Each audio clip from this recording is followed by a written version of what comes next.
so I don't forget. I'm also, when you mute it, Randy, go over and turn Spreaker on. I'll give you the mouse over there so you see the mouse.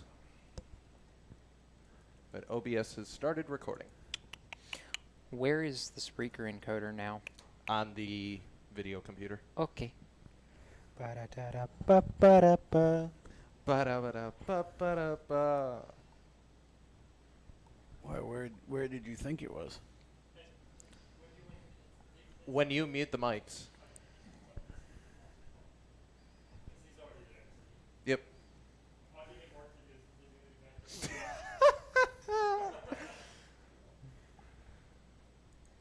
Get my notes up.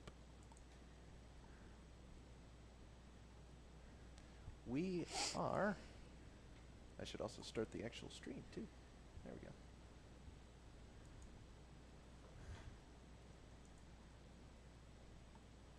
So does Steve need to just join the call? Yes. Randy, can you mute mics, please?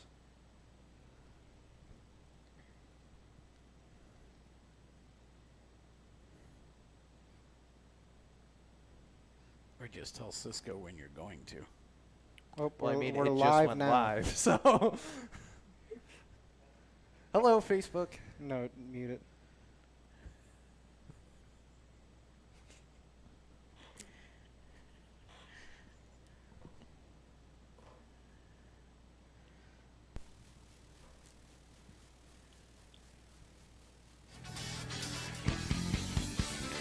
It's time for the Stock Car Show on the Performance Motorsports Network. Powered by the staff at Race Chaser Online. Your motorsports, your way, every day. And now, here's your host, Tom Baker. That's you. It is me. Good Is evening, it? everybody. And boy, do we have a show. This really should be Motorsports Madness instead of the Stock Car Show tonight because Gee, you think? it is going to be a full show.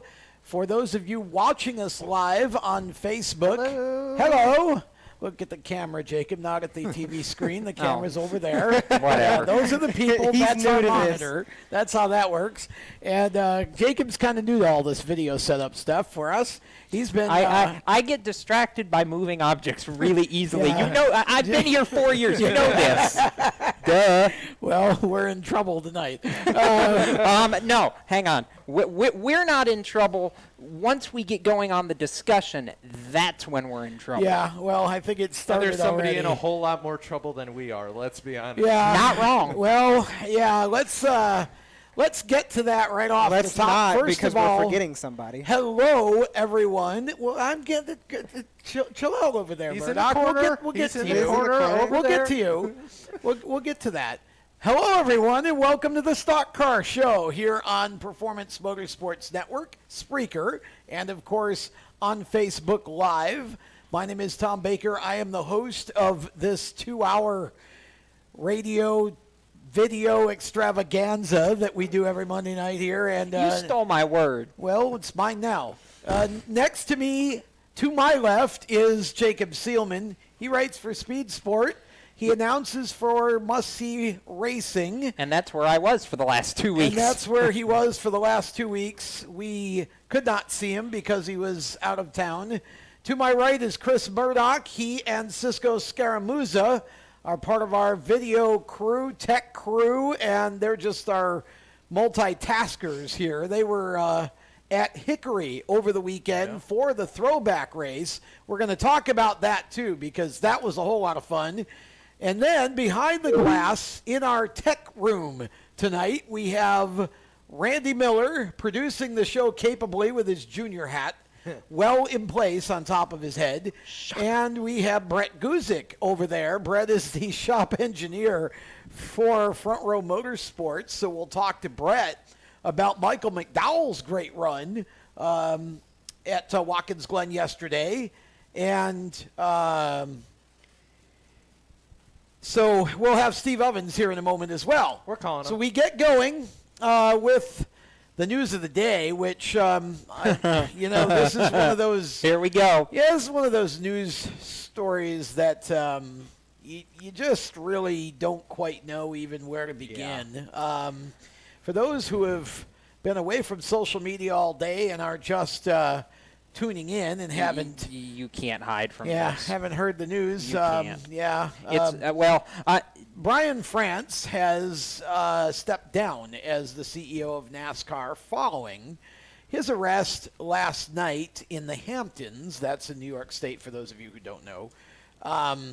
He apparently was arrested for DUI and was caught with oxycodone pills, so he has also had possession of a controlled substance tagged on his arrest record now, and so he has stepped away temporarily, leave of absence, however you want to phrase it. Jim France named interim CEO, at least for now. Where to begin with this? First of all, you don't really ever want to have to talk about anything like this, because in as much as the general fan wants to just take this opportunity to pour coal on the fire, Jacob, in this case, I feel like there's two sides to this. The first side that I want to bring out is that obviously what happened last night was wrong and bad and not good. The second part of it is we need to be careful with this, because when you start getting into this type of a situation, you want to kind of keep it to the facts. And you know, my feeling is that in this situation, I'm not about to bash Brian France. I'm not about to make light of this. I'm praying for him, because obviously he has some issues that need to get fixed. I am hoping, honestly, Jacob, that he will be able to successfully go through the road to recovery and come out of this perhaps a better person than he went in. And I think, you know, we got to keep in mind here that, you know, in as much as we all want to just sort of go, well, this or that or the other thing, this has nothing to do with what we think about Brian France and his performance operating NASCAR. This is a situation where somebody has some real-life issues that need to get corrected. Well, and here's the deal. What it comes down to is the fact that whether we like it or not, those real-life issues certainly likely have had an impact on the operation of NASCAR from a business standpoint. That you can't necessarily completely cut one out from the other when it's something as big a situation as this. I was listening to Dave Moody on Sirius XM Speedway earlier today make a lot of sense about this, but I also was watching social media and watching a lot of the fan base absolutely rake Brian France over the coals. I have a message for all of you people. Stop it. You're not doing anything productive right now. Yeah. I actually, when you say there's two sides to this coin, there are two people today in our industry that I think have actually summed it up better than any of the rest of us could really ever hope to. I'm going to start with side number one, and that's Rutledge Wood, who tweeted out, I'm going to direct quote it, "Today is a great day to start living with compassion. There are so many people out there hurting for so many different reasons, and a good way to start is, rather than saying, how did you get to this, instead say, what can I do to help? And if you do that, you can make a big difference in this world." And I don't just attribute that to Brian France's situation. I attribute that to any situation for any human being on the face of this planet. That's part one, which I totally 10,000% agree with. That got a retweet from me. However, there is the seedy side of this coin, and it came courtesy of Bob Pockris, who I also agree with in this case, that anger and frustration is the start for the feeling inside the industry. And his opening line, and I quote, "Most of the NASCAR industry has the right to be upset with Brian France today." Yeah, that's true too. As much as we want to live with compassion... Check 1, 2, check. As much as we want to live with compassion here, and we need to right now in this situation, at the end of the day, there's still frustration about this. This is still a not good situation. And it begs the question, what happens next? Yeah. And that's really the crossroads that we're at right now. whether Brian France uses this as an opportunity to completely leave, or, as Bob states later in his column this afternoon, everybody loves a good comeback story, right? Right. Yeah. Can he do, Tom, what you suggested a little bit ago, go through a rehabilitation program, come out a better person, and perhaps a stronger leader because of it? Well said. I don't know what the answer to that Well, is none of us yet, do right now. but I will say this.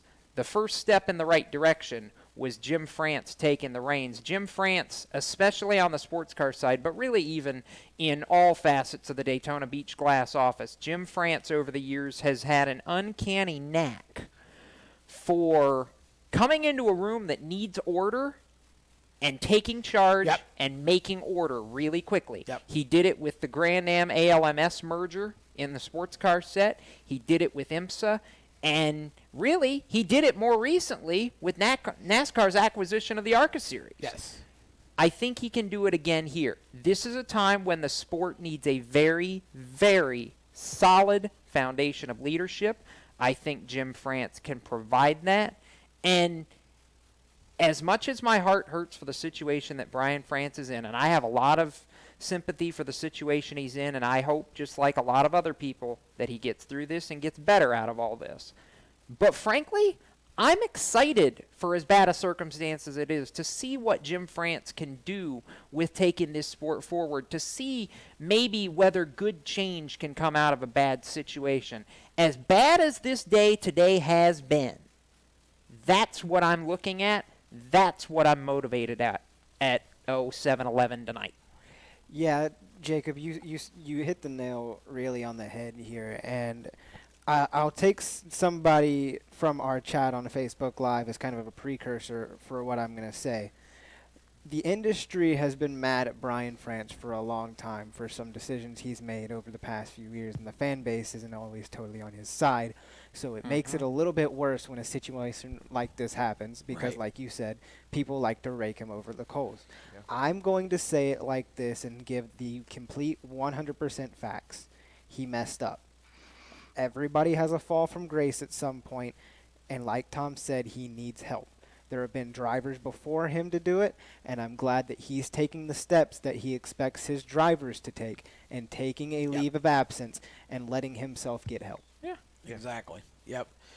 We welcome Steve Ovens to the broadcast here, and Steve and I were both there at Watkins Glen yesterday, and obviously that was before all of the news came out about Brian France and now Jim France. And so I think I want to just immediately, as we kind of cycle out of this first segment, I want to turn to Watkins Glen and Steve, one of the most popular wins, I would believe, in NASCAR history yesterday at Watkins Glen. The crowd absolutely electric. Chase Elliott finally getting it done in the 9-car Hendrick Motorsports 250th win.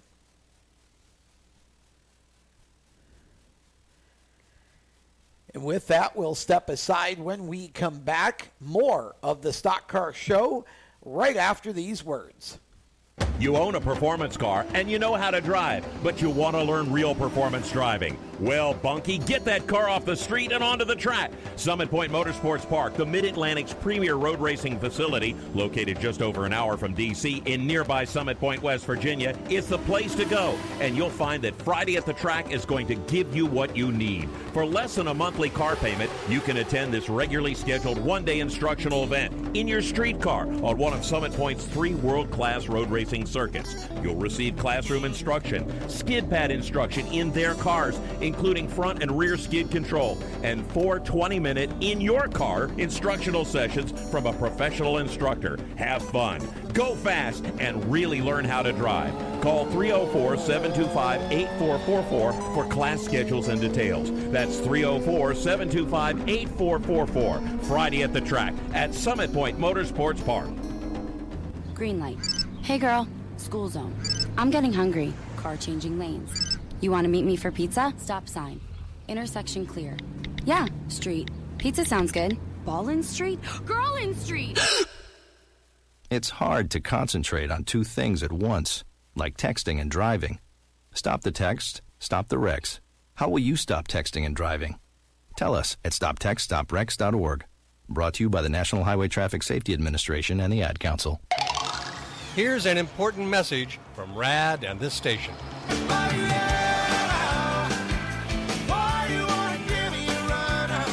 Hi, this is Bob Sheehan from Blues Traveler for RAD, recording artists against drunk driving. I like to party just as much as the next guy, maybe even more. But the one thing I won't do after I've had a few is get in the car and drive. Don't blow it. Always choose a designated driver. Remember, music lives, and so should you. Automotive technicians and auto service trainees, how would you like to work at the beach and perform for one of the best car care centers in the nation? Louis Meineke is now looking for skilled automotive technicians to join their award-winning team. If you're a gearhead that knows his or her stuff, or a young up-and-comer that has the motivation and drive to succeed, then you need to make this call today. 302-827-2054. Louis Meineke Car Care Center, located in beautiful Lewis, Delaware, offers a highly competitive compensation plan, great benefits, a flexible schedule, and did we mention that you're going to be working at the beach? Plus, there's a signing bonus for the right candidates. Technicians must be ASE certified and have a minimum of 6 years experience. Beginners advance at your own pace in one of several entry-level positions. But whatever you do, don't wait. These jobs will go fast. Call Tim at 302-827-2054. That's 302-827-2054. Louis Meineke Car Care Center. Rev up your career. Hi, I'm Noah Gregson, and you're listening to Race Talk on the Performance Motorsports Network. Now back to the show. Welcome back to the Stock Car Show as we continue another evening of motorsports conversation. We are live on the Race Chaser Media Facebook page. If you'd like to watch the show, or if you can't watch us, you can listen live on either of two apps, the Performance Motorsports Network's PMN Radio app or the Spreaker app. If you download either of those, they are free.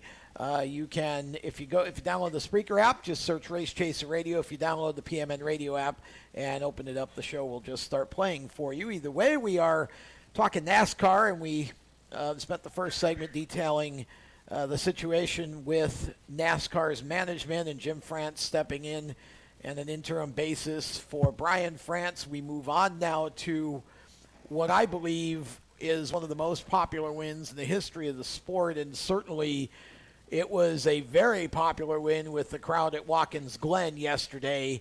Chase Elliott finally getting that first win he's been trying so hard to make happen. Steve, you and I were there, so I'm going to start with you, and then I'll go around the table and give everybody a chance to share some thoughts. But the reaction yesterday when he took the lead was almost, to me, I can only think of one other driver in recent history that would have gotten that kind of a reaction. Thank you. And I would have said it. Two, both with the same name, Dale Earnhardt Jr. Yeah. It really was electric to be in that media center and to be a part of that yesterday, Steve. It was Dale Earnhardt Jr. taking the lead at a plate track is what it was yesterday. Yeah. Yes. I saw a lot of people compare it to that. And, Tom, when you can hear the crowd reaction over 800-plus horsepower cars inside of a concrete building, which is the Watkins Glen Media Center, you know something big just happened. And it was absolutely incredible. It was so, the commentators could tell, although they were also outside, but we could hear it in the media center. It was absolutely incredible. Yeah, it was great. Jacob, this was one for the ages, and not just because Chase Elliott won, but the race that it was. I mean, it wasn't as if he started pole, took the lead, drove away, and nobody challenged him. I mean, he was in it. Martin Truex was in it. You had Kyle Busch driving from the back. You had A.J. Allmendinger driving from the back because of early race incidents. I mean, there was just so much. Even the first 3 laps of that race were more action-packed and had more excitement in it than, a lot of the races we watched this year in their entirety. Just those guys were driving from the drop of the green like it was the last race of the regular season, and they all needed to win to get in the playoffs. Well, it's close to the last race. There's only 4 more to go. Now, I'm going to turn back to the video camera, and I'm going to offer an impassioned plea here. There's my word for the day. Which one, impassioned or plea? You're good. Dear NASCAR, more road courses. Signed, everyone. I mean, they gave you one more this year.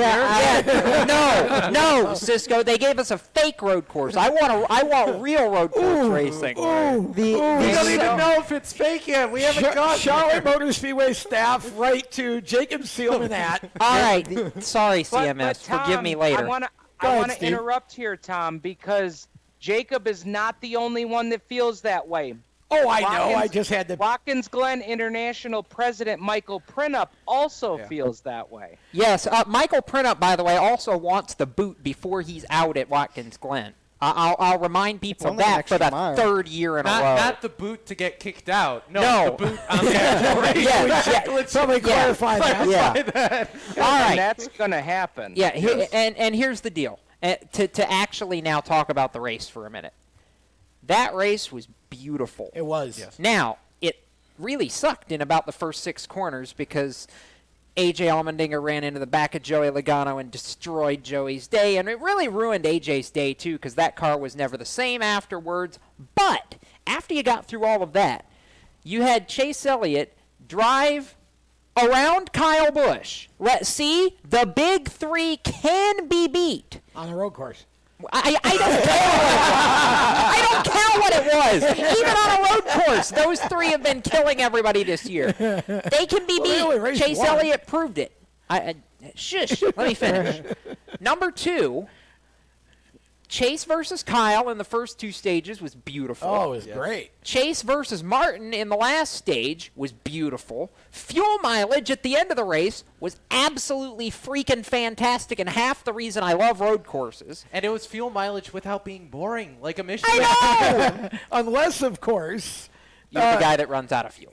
Well, or you're Kyle Busch's fuel can. Well, yeah, it wasn't even the can, it was the fuel probe. Whatever. Yeah, Don't worry, Steve. We'll get there. Yeah. Okay. So here's my only pet peeve with this entire race, because as a whole, gigantic checkered flag to the entire Watkins Glen race. It was great. My only pet peeve, Kyle Busch, what are you doing, man? Don't blast your pit crew when it was a parts failure. Sometimes these things happen. It's racing.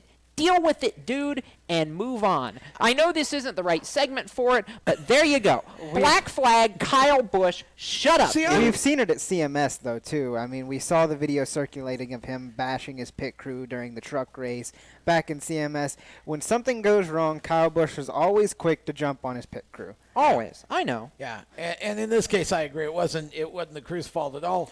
No. Though at first when he said it, I thought he was talking about the situation because last year, I don't think it was the same problem, but he had a similar situation at Watkins Glen, and I thought he was referencing just, it sounds familiar. It's the same thing that happened last year, but then the more he talked, the more it was kind of obvious. He was blaming the people for a mechanical failure. I don't like that. But back to Chase Elliott here, because we kind of get lost in, we'll get to the other stories of the race. And I really hate this whole day because it feels like Chase, the beautiful Sunday moment of Chase Elliott finally not being a bridesmaid anymore got completely overshadowed by everything else, and it shouldn't be. Well, the interesting part of that is that Chase Elliott got overshadowed before he won the race by his father, Bill. There was that. Who announced, or GMS Racing announced by GMS Racing, 62-year-old awesome Bill from Dawsonville is going to be awesome again. To be back behind the wheel. Notice I did not say coming out of retirement because he never said he was retired. Coming back and joining GMS Racing for the upcoming, get ready for this, road course race Xfinity Series style, at Road America on the 25th. That's a few weeks from now. And what's really interesting about this is that his first win came on the road course. Yes. Now Chase's first win comes on the road course. Cisco, this is so eerily similar. This whole situation is so eerily similar to Bill's. Now I'm bummed because I wanted to make this parallel. Well, I made the point to Tom in the car. And it's I'll get to you in a second, Chris. Hang on. So, Cisco, this really just feels to me like a little bit of Hollywood here, because watching the way Bill won that first road course race, similar situation even, pressure at the end, ends up pulling it out. Chase Elliott, same thing. Truex on him all the way, and then at the very last possible moment, runs out of fuel. And you even had that Hollywood heartbreak moment of the final of turn 1 on the last lap, where the NBC shot looked like he had just given the race away. I'm sitting there listening to Dave Moody call turn 1 on MRN coming home on Sunday, and Moody goes, and he's off the track, and I immediately went, no, Chase, don't do it again. But Steve, Chase. But Steve, you have a point about Bill you wanted to make. Well, I think Chase Elliott picked the worst time in the world to win a race, because in his post-race press conference at the Glen yesterday, the first 2.5 questions were for Bill, not for Chase. The man raced 99 races, and he just finally won one. And the first 2.5 questions are for Bill. What is going on? Well, that's what you get when you have a Cup champion and Hall of Famer for a dad. Well, and there, by the way, there is no truth to the rumor that either of those two were, whether Geritol or the Clapper were going to sponsor the Xfinity car for that race. Let's go to the tech room. I want to bring Brett into this. Brett Guzik, the shop engineer from Front Row Motorsports. Okay, you're Martin Truex, and you're his fuel guy.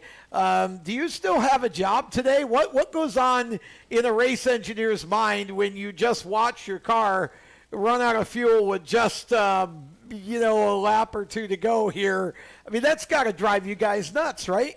You do still have a job today. I mean, you were 2 turns away from winning the race and possibly putting yourself 5 points more higher in the stage. I mean, in stage points. But, I mean, these guys, they're working so hard, and, I mean, they're just trying to get everything they can for getting into the chase, and you're just struggling. I'll respond to that because as soon as you asked the question, I knew where you were or started the question, I knew where you were going with this, and I'll respond like this.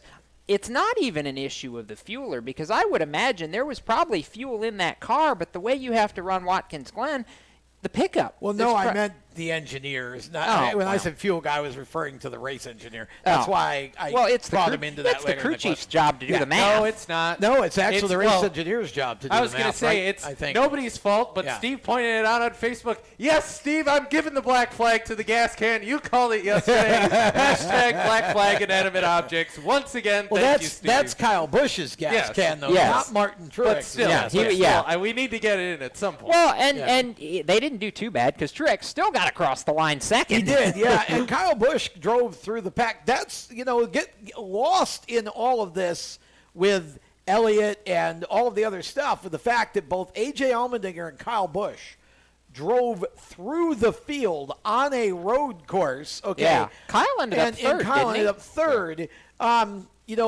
Watching that was just as exciting as watching what was going on up front. This was truly a race where you had multiple storylines going on all the way through this. We're going to talk more about that because, we just tipped the iceberg. But first, we got to make a pit stop for fuel and hope that our fuel system works. We'll be back with more of the Stock Car Show right after these words. Ouch. Do you love the sound of high-revving motors and the smell of burning rubber? Do you want to get your car sideways right at the ragged edge of control? If you've always wanted to try drifting or learn to improve your drifting skills, Summit Point Motorsports Park, the Mid-Atlantic's premier motorsports facility, has the expert instructors and the specialized track to teach you how to drift. and the skills necessary to drift competitively. From skid pad to open sessions, Summit Point Motorsports Park has the safe and open environment that allows drifters of all skill levels, new to intermediate, to get sideways and smoking. With a focus on safety and the skill set necessary to drift competitively, Summit Point Motorsports Park's Drift Nirvana is just the thing for you. Call for your reservation today, 304-725-8444. Or for more information, go online, summitpoint-raceway.com, or you can email them at office@bsrinc.com. Drift Nirvana, getting you sideways the right way. HMS Motorsport is the leader in motorsport safety. HMS serves the majority of Monster Energy NASCAR Cup, Xfinity, Camping World Truck, IndyCar, and IMSA WeatherTech teams, as well as countless SCCA and club-level racers and driving enthusiasts throughout North America. Featuring world-renowned brands like Schuberth helmets, Schroep belts, Adidas suits and shoes, Lifeline fire systems, and even Racecom radio kits, HMS has the right product for your type of racing and your budget.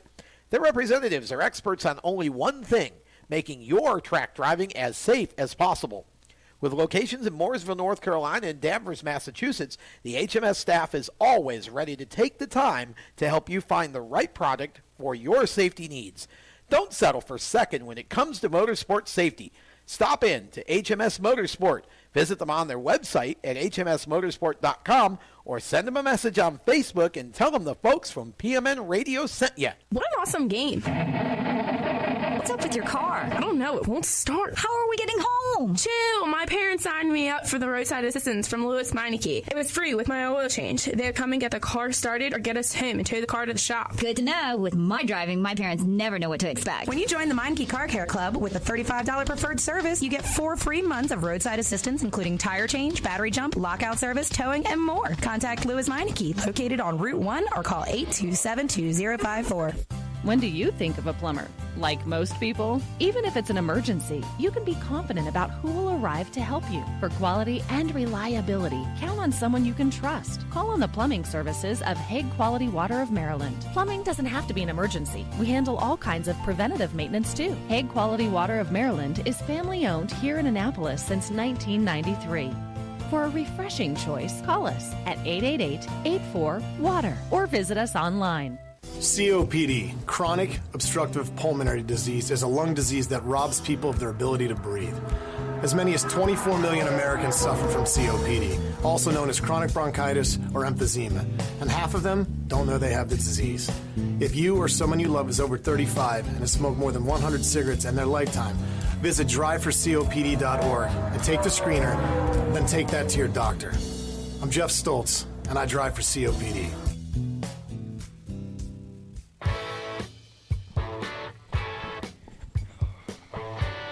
Hi, this is Austin Terrio, and you're listening to Race Talk on the Performance Motorsports Network. Now back to the show.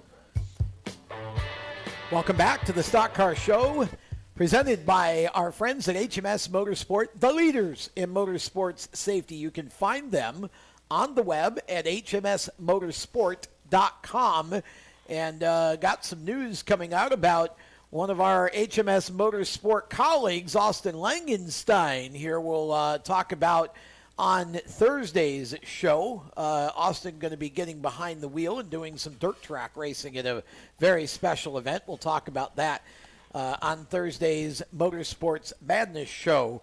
And so stay tuned for that. We'll also Jacob be talking Seelman about Austin Terrio a little bit later in the show. Yes, exactly, because Austin actually was involved in the throwback race. But Jacob Seelman is here. Chris Murdock to my right. We've got Cisco Scaramuzza in the tech room tonight. We have, of course, Randy Miller, our producer. We got Randy's shoulder in the camera. Yeah, Randy's shoulder. There he is. Yeah, Randy, say hi, Randy. Right there, right on camera. We've got Brett Guzik as well over there joining us from Front Row Motorsports. He is the Easy shop for you to engineer say. there. Yeah, something like that. So with and that, Steve. we Don't forget continue. Steve. Oh, We that's have right. Steve We got Cam. Steve Ovens via the Race Chaser Skype line. We didn't have Steve on Thursday, so I've got to remember Steve is with us tonight. Steve was with me yesterday at Watkins Glen for that gem of a race that we watched that we're still really talking through and talking about here. But boy, where to even go? I mean, so many storylines. I think I'm just going to jump ahead a little bit And I want to get to some black flags and checkered flags. Oh, because I know we haven't have, already given out about 3 of them. Yeah, we have plenty. Jacob's been busy here, so we'll let Jacob hang out for a minute or two and pass it around the rest of the table. And the way I like to do this is, instead of choosing which flag you give, I just let everybody have the choice. So black flag or checkered flag, and why? I guess you're going to me because so you I'm can't. going to you. Yeah, he's looking at you. Well, you're dying to use your yeah, props. Here we go. Let's have a chat, shall we? Jimmy Johnson. For those of you not able to watch this, he has a Jimmy Johnson car that's kind of jacked up now. It's a die cast. Go ahead, Chris. Let's have a chat, shall we? Jimmy Johnson, what is going on? You had all 3 Hendrick cars in the top 15 for Watkins Glen, one winning a race, which it couldn't have been more fitting for Chase Elliott to win the first race after over a full season drought, 37 races, mind you. The last one to win, Casey Kane at Indianapolis. Let that sink in for a moment. Jimmy Johnson, what are you doing? 7-time champion, and you're back there piddling in 30th. Get it together. I do appreciate the moment of you pushing Chase to the start-finish line. That was a feel-good moment for me. But you got to do better than that, man. You can't blame it on the equipment anymore. Let's be clear. He ran in the top 15 all day, Chris, before the driving through too many pit boxes penalty. So they shot themselves in the foot. They should have finished top 15. Hang on. No, let me rephrase that accurately. Jimmy shot himself in the foot because the driver is responsible for his car when he's coming down pit road. He drove through too many pit boxes. Don't blame the crew. It's all Jimmy. Jimmy is the one that killed that moment, and that's why I think Chris is saying, get it together, man. I'm not disagreeing with your point. I'm just saying that we hear all these drivers talk about all the time how it's a team sport, so I just use the proper verbiage. Well, anyway, Cisco. I already had the obvious one I had to get out of the way, so I'm going to give a checkered flag, and I'm going to give it to the 96 of Parker Kligerman and that entire team because they pulled out a 24th place finish at Watkins Glen and had a decent showing in qualifying as well. So excellent job, guys. Gaunt Racing with some props from that Cisco. Team has built so much this year, and honestly, I'll attribute a lot of that to Parker, quite frankly. He hadn't forgotten how to drive a race car. All he needs is the right team to actually be able to do something with. And this team, Marty Gaunt, all the folks over there, I'm going to echo what Cisco just said. This has been, for me, not just a pleasant surprise at the Glen, but really the whole season. Yeah, they've not run every race, but every race that they've run, they've showed improvement. Whether it's been DJ Kennington in the car for some of the races or now Parker more recently, that team has built themselves into enough of a power that I think they're going to stay around a while, and I hope they do. I agree. Okay, we go now to Casa de Pork Chop, where Steve Ovens will give a black flag or a checkered flag. I hope he doesn't take mine because I have the feeling he might. Go ahead, Steve. I'm going to give my checkered flag to the shop, whoever sweeps the floors at Hendrick Motorsports. He gets to keep his job because Hendrick Motorsports is finally getting their stuff back together. I'm also going to give a checkered flag to the lady that runs the real retail merchandise shop because she also gets to keep her job now.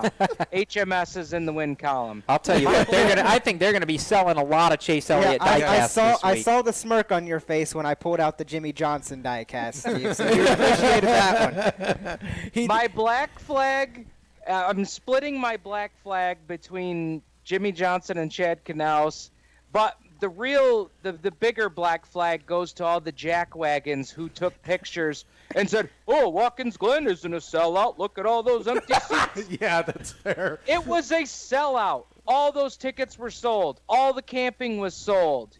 I mean, you're a nincompoop. Hey, hey, Steve.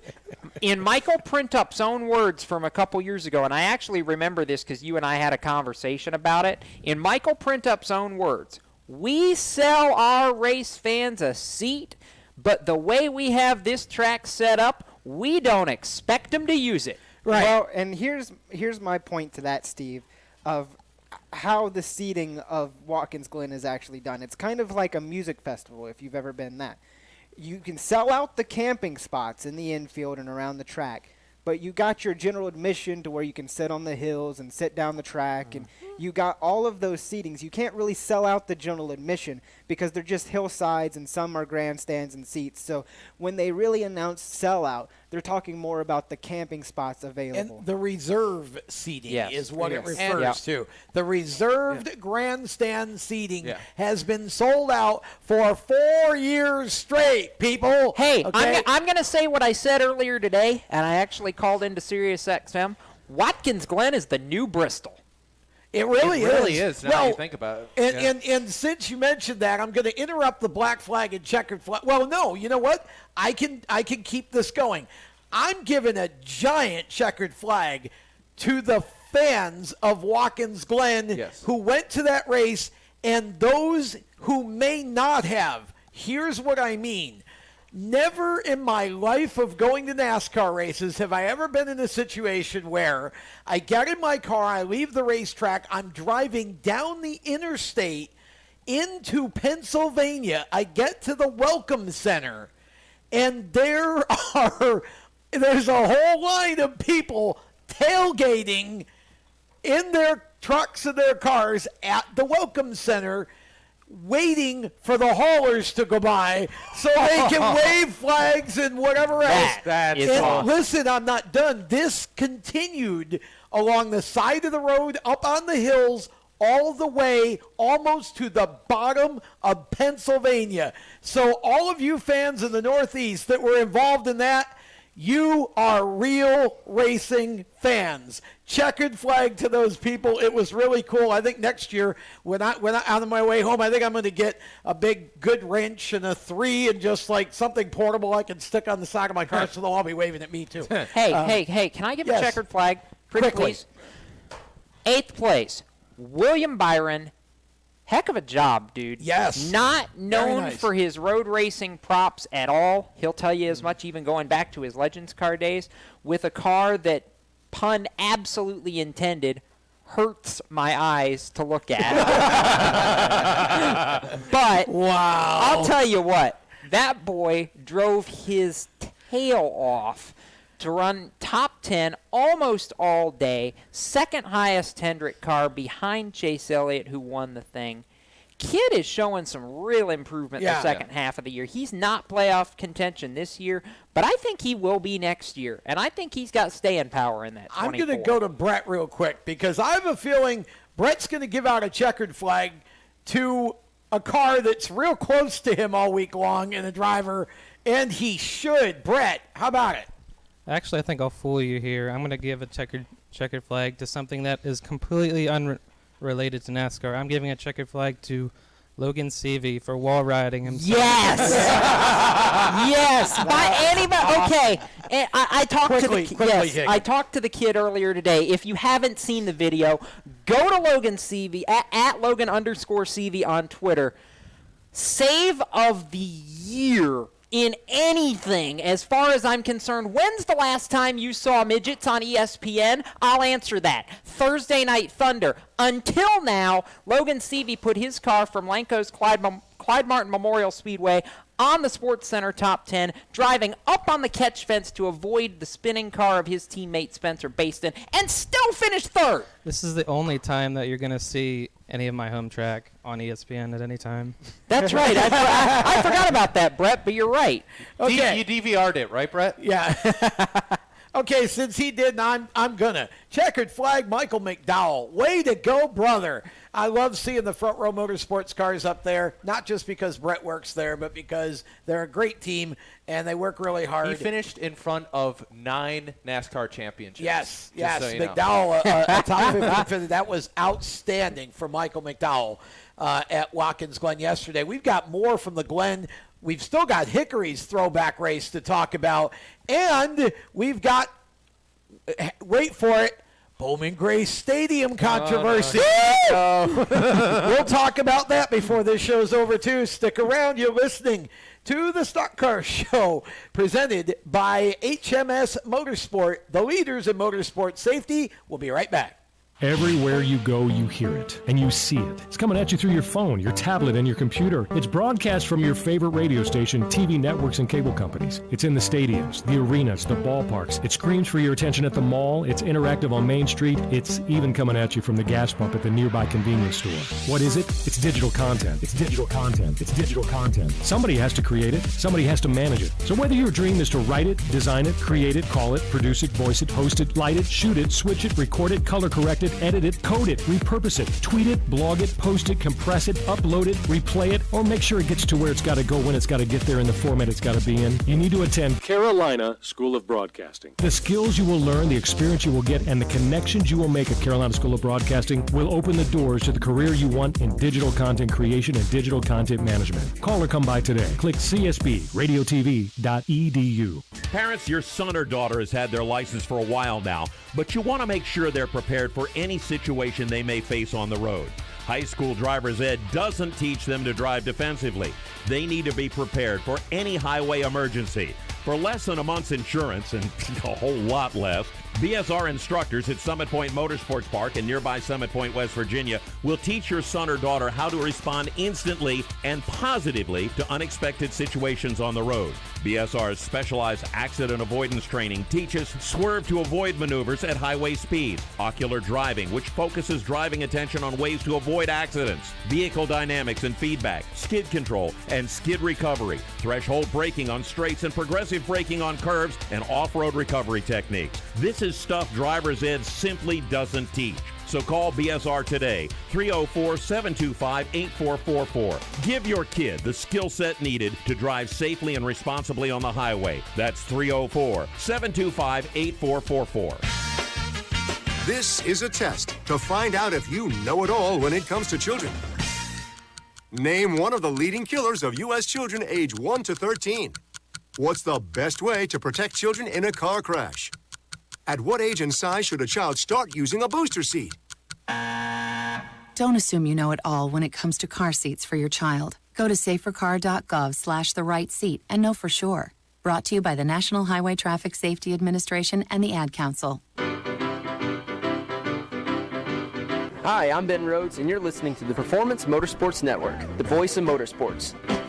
I'm sorry, but this is the part where I have to go just because of the way he came back in here. Run, Cisco, run! Had to take care of something real quick. Little Jim Croce there bringing this back in. Bad Leroy Brown, and there was some bad stuff going on at Bowman Gray on Saturday night, but we'll get to that a little later. Yeah. We're still talking NASCAR because, I mean, my gosh, we could spend the next 3 hours talking about Watkins Glen. You're not so wrong. many different storylines here. So I'm going to throw a question around the table here, and I'll start with Jacob. Okay, so we know that the big three were mostly still the big three in terms of performance. Kevin Harvick not far off. I want to go to the playoff bubble for a minute or two. Please do. Did we learn anything about who's in and who's out? Are we any closer to being able to deduce the last few spots? Because you've had about 5 or 6 cars that have been sort of up and down, up and down. You had Stenhouse in there. You got a few of them that have just been kind of either trading or at least kind of making it closer and farther away the last few weeks. Do we know anything more than we knew going into the Glen about who's in and who's out, most likely for the playoffs? I wish I could offer some sort of stupefied, astounded face, easy for me to say, that you even asked me that question. The answer is absolutely. We learned a great deal about who's in and who's out. So tell us. I'll tell you this. The only way that any of the guys on the bubble are getting knocked out at this point is if somebody wins. And when I look at the guys below that bubble cut line right now, as well as the tracks that are left between now and the start of the playoffs, I see Ricky Stenhouse, Paul Menard, Daniel Suarez, and Ryan Newman as the 4 closest guys who could potentially win their way in. Stenhouse, sorry. Roush Fenway's only good on restrictor plate tracks right now. Paul Menard, he's got to get lucky at Indianapolis, which Okay, it happened once. it did happen once. Lightning could strike twice. Yeah, it could. But I'm not going to hold my breath on that yet unless all of Team Penske opens up over the next 4 races. And really, the whole of Team Penske, in my opinion, has been a bit off lately, which is kind of weird. I agree. The guy I'm looking at right now that could win his way in, and I'm isolating not this weekend's race. Well, maybe this weekend's race, but more so next weekend's race. I know where you're going, and don't count them out. Daniel Suarez. Alex Bowman, if you're going to be nervous, keep an eye on the 19 car because Suarez, he's got an Xfinity win at Michigan. He beat Kyle Busch to do it, oh, by the way. But he's been super good at concrete racetracks, Bristol and Dover in prime position for him. He couldn't get it done at Dover in the spring, but Bristol, I think, is an awesome opportunity for that 19. And that's the guy. If Daniel Suarez does not win his way in, I think you've got your 16 drivers. Alex Bowman, Cisco, has a 62-point cushion. That is virtually one. Actually, it's a little bit more than one. Not quite.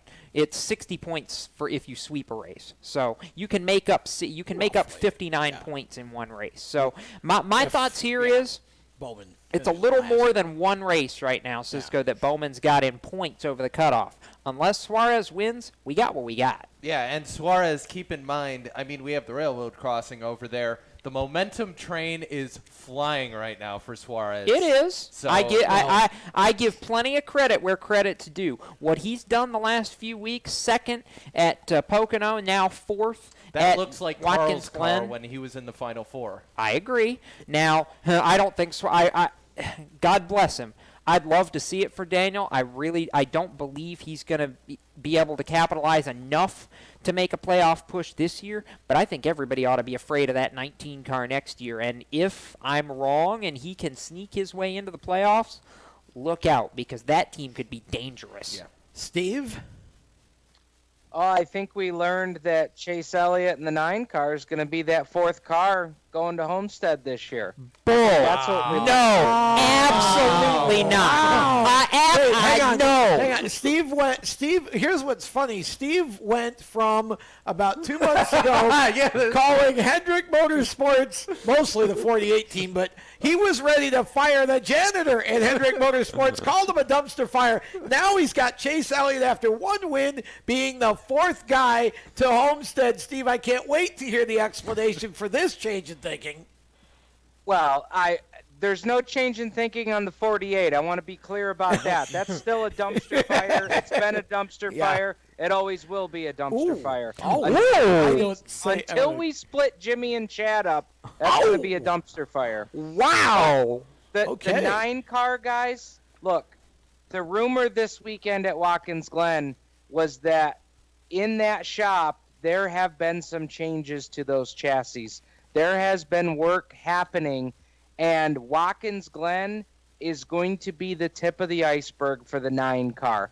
I realize that the performance with the other cars is improving, but it's not improving at the rate that it is over on the 9 car. And I'm telling you guys, if Watkins Glen is the tip of the iceberg, boy, do I like his chances come playoff time. I really do. He could shock the world and be that 4th car at Homestead. All right, Steve. I have to staunchly disagree with you right now. I like your thinking that you're looking at a young guy, but you're looking at the wrong young guy.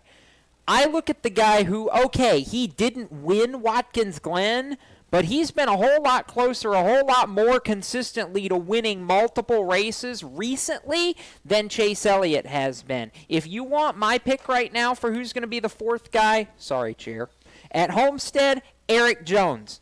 That 20 team right now, to me, looks like the team that is making a playoff push at the right time. I thought you were going to say Kyle Larson. Holy cow. Oh, heck no. Chip Ganassi Racing hasn't been able to get out of their own way until Watkins Glen. Like, huh? No, Cisco. I'm sorry. No. Kyle Larson is nowhere close to the Final Four right now in my eyes. Well, I don't know how this all got around the Final Four because I was asking about the bubble. We're talking about points and playoffs. I'm the guy who still thinks that there's a chance anyway that we do see a winner from outside of the bubble spots. And I'm going to give you 2 names that I think could do it. And the first one, I think, if it happens, would come at Indianapolis. Actually, I'd say both of them I would give a good chance at Indianapolis for different reasons. William Byron in the 24 because he won there last year, and because totally different package. No way. I know, but it's an outlier kind of track still. And Jamie McMurray in the 1 is clutch in big races when nobody gives him a shot. Now, he hasn't had great speed, but I look at Indy as being something completely different from any of the tracks that we've got coming up on the schedule. It's another Pocono. It's another Pocono, and I think that's where you could see it. And, you know, you kind of look at some of the other guys behind him, and I don't see anybody who's good enough to win, but I will tell you that Austin Dillon is starting to run better, and I think that A.J. Allmendinger at a couple of these tracks may show enough speed, not necessarily to win the race, but at least to contend and maybe push some other guys back a spot out of the top 5 or 6. I think you still got a chance here, but it's slim. Right now, as long as Alex Bowman can keep finishing well, Chris, I think it's Alex Bowman's bubble spot to lose. And this is where I'll turn to Jacob, because what do all of those cars that he just mentioned have in common? They're Chevys. This means, and you can see it by the numbers, Chase Elliott's won 4 stage races in a row, or stage points in a row, and he finally won his race at Watkins Glen. The consistency's going up over there at Team Hendrick, minus Jimmy Johnson. The consistency's going up for top 15, top 10 finishes. Like Tom said, if Alex Bowman can keep finishing well, and I won't count him out for winning any of these races coming up here. Let's remind everybody that like 3 of the last 6 wins for the 88 have come at Michigan. Exactly. Something like that. And I do think Alex Bowman can be strong there. Jamie McMurray, Indianapolis, I think that's a good pairing. And I will watch out for Kyle Larson. He was kind of strong at the beginning of the season, and then he's kind of backed off a little bit. Larson's already in. Larson's in. Larson's in. But as far as to win, I feel like he's got a good shot. And this means Chevy's made some good gains on their package, on their chassis, because Watkins Glen is a fast track. It relies on a lot. It requires a lot of aerodynamics to get around that place quickly. So I feel like Chevy winning like they did at Watkins Glen is showing that they're making gains and finally figuring out their chassis. Can I make a point here, by the way, in reference to a driver that Tom mentioned? The fact that Jamie McMurray has been so underwhelming, I mean so underwhelming, that in all honesty, I completely I went looking for him in the bottom of the points page, and when I couldn't find him, I started looking up like maybe he's in here, and I just missed him. Jacob, is he running for Cup Series points this year? Steve, that's just how bad Jamie McMurray's been. Like, I went looking for him, couldn't find him, went, what? That can't possibly be right. He's qualified for an ARB now, right? If you guys keep beating up on J-Mac and Jimmy, they're never going to come on the show. Well, that's Tom, we thought they were running for Xfinity. Yeah. Hey, by the way, before we go to break, can I ask you a question, Tom? Real quick. Where do you tell me, outside of a restrictor plate track at Daytona, where exactly do you tell me that Austin Dillon is running better? Other than Daytona, 5 of his last 6 races have been outside the top 20. He hasn't even had a top 10 since Montana, if you discount Daytona. You're still looking at results. I'm looking at how many races he's been multiple laps down. That's not performance. That's terrible.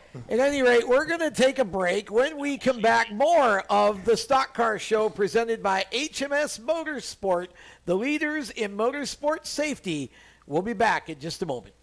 You own a performance car and you know how to drive, but you want to learn real performance driving. Well, Bunky, get that car off the street and onto the track. Summit Point Motorsports Park, the Mid-Atlantic's premier road racing facility, located just over an hour from D.C. in nearby Summit Point, West Virginia, is the place to go. And you'll find that Friday at the Track is going to give you what you need. For less than a monthly car payment, you can attend this regularly scheduled one-day instructional event in your street car on one of Summit Point's 3 world-class road racing circuits. You'll receive classroom instruction, skid pad instruction in their cars, including front and rear skid control, and 4 20-minute in-your-car instructional sessions from a professional instructor. Have fun, go fast, and really learn how to drive. Call 304-725-8444 for class schedules and details. That's 304-725-8444. Friday at the Track at Summit Point Motorsports Park. Every 30 minutes, another innocent person is killed due to a drunk driver. My best friend. My brother. My poor grandchild. My sister. My father. My husband. My mom. My mommy. Well, I've been afraid of changing, 'cause I've built my life around you. Stop these tragedies before they happen. Don't drink and drive. The Performance Motorsports Network is a compilation of shows about motorsports. From technical to controversial to just fun, everything you like about racing and gearhead stuff is right here on one internet channel. The Performance Motorsports Network. Tell your friends about it.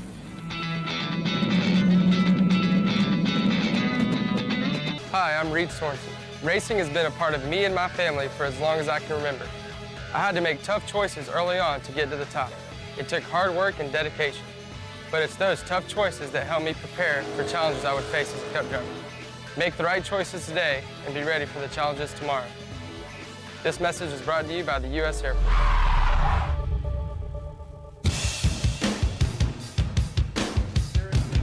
Hi, I'm Timmy Salamito, and you're listening to Race Talk on the Performance Motorsports Network. Now back to the show.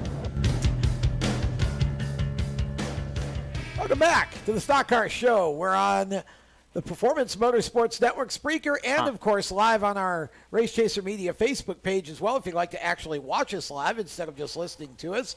And you can find the show on demand, the audio portion of the show on demand at just about anywhere you can download podcasts. So just search Race Chaser Radio on your favorite podcast source. We're probably there. And if you want to watch the show on demand, Race Chaser Media YouTube page is where you're going to find that. Tom Baker, Jacob Seelman, Chris Murdock, Cisco Scaramuzza, and we've got in the tech room in the over cool there. Tech shed. He was rocking with the in the tech shed. Brett Guzik. Brett Guzik and Randy Miller. We've got Steve Ovens live from Casa de Pork Chop via the Race Chaser Skype line. And we are still talking NASCAR here. We promise for all you waiting for Hickory and Bo McGray, we're going to get to those, we promise. NASCAR, and talking about Chevy, and Chevy a little bit of a resurgence here, slightly. Encouraging results, obviously Chase Elliott winning, but for the most part, encouraging results the last few weeks from Hendrick Motorsports. Still looking for some better results from some of the other Chevy teams, but, you know, still at least a little bit of hope there. My analysis, it took them a little longer than Toyota, but at least Hendrick Motorsports is starting to get on the right track with this new car. The season is not a complete lost cause. There were a lot of people up until Chase won this weekend that were crying at Chevy to basically throw this season away and start. Steve, point down there. Steve, you're one of them who was basically crying foul and telling Chevy to throw this year away and start looking towards 2019. Even the poor janitor. It's not a total lost cause. Maybe that's what fixed it. Maybe they got a new one. When Steve decides to clean house, he's cleaning the whole house. He's starting from the ground up. Throwing the baby right out with a bathwater, aren't you, Steven? Draining the swamp, baby. Draining the swamp. All right. Anyway, that doesn't mean there's not still a long ways to go. This is a road course. This is not a downforce mile-and-a-half track like we're going to see for most of the playoffs. Until we start seeing Chevys more consistently, contending for wins on those tracks, I'm not ready to say this was more than a one-off. We got it right for the road courses. Yay, Chase Elliott won. This is awesome, feel-good moment.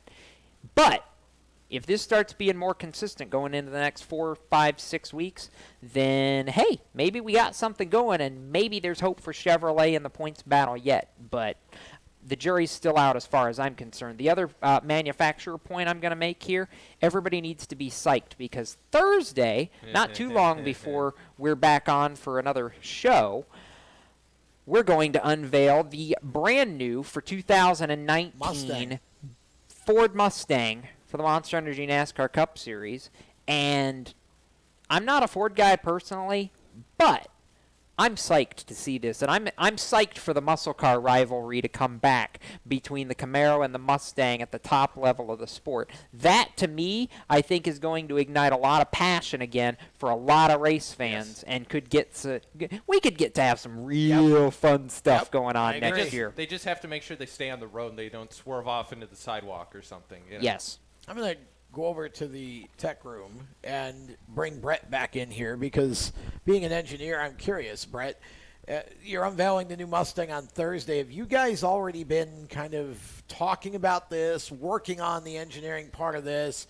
You know, what's going on from the standpoint of the engineering on this? Do we have to wait till we unveil it to start sort of nuancing it, or have you guys already been sort of working toward the future with that? A little bit. I mean, so far it's kind of just been in the talks. We've been kind of scheduling out when we think we're going to hang our first Mustang body, how that's going to go, implement a few new ways of aligning the body, trying to get it to where we can scan it ourselves so that we can go through Hawkeye in the proper fashion and just get the thing the way we want it and get it as perfect as we have on the Ford Fusion body. Well, it certainly is going to be a nice change because I agree with Jacob wholeheartedly. I think we need that talking point. Now, you know, Toyota really doesn't have a muscle car that's along the same lines. Right.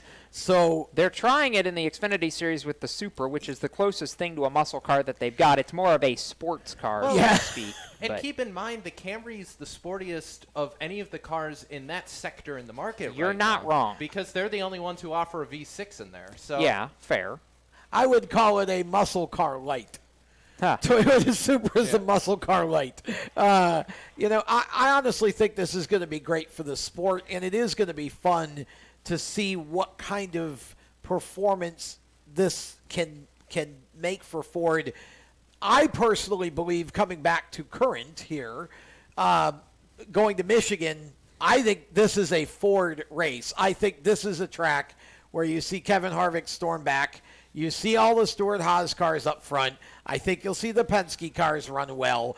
I think the Toyotas that have been fast, the Truex, the Kyle Busch, maybe the Suarez, they're still going to be fast, and they're still going to have a shot to win.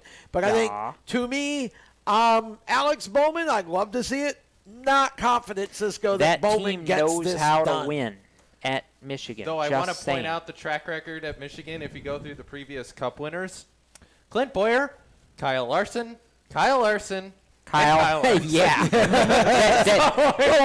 another one that certainly is always fast at those tracks. And oh, by the way, let's remind ourselves that Larson had the fastest car, and if not for the rain, probably would have won that race in the spring. Yeah, I think Larson, if there's going to be a Chevy winner, I think it's Kyle Larson in this one. Yep. As much as I'd love to see Alex do it. But I feel like this, although I don't want to discount Chase because momentum is a funny thing. And he's been riding it a lot. Yeah, he's got the stage wins like I just talked about, moving him. I knew it was going to happen at some point. He was becoming too consistent for it not to happen, and for it to happen at a road course is even better just because of what we talked about with Bill. But I'd watch out for him because he's going somewhere. Well, and Steve, he's barely been outside the top 10 from a finishing standpoint this year. He's been far more consistent than I think a lot of people realize. So when we look at this uptick in performance the last couple, 3 races for him, I really feel like it's not just kind of a one-hit wonder. I think Chase Elliott is going to be a guy that we're probably going to have to start paying a lot more attention to the rest of the year.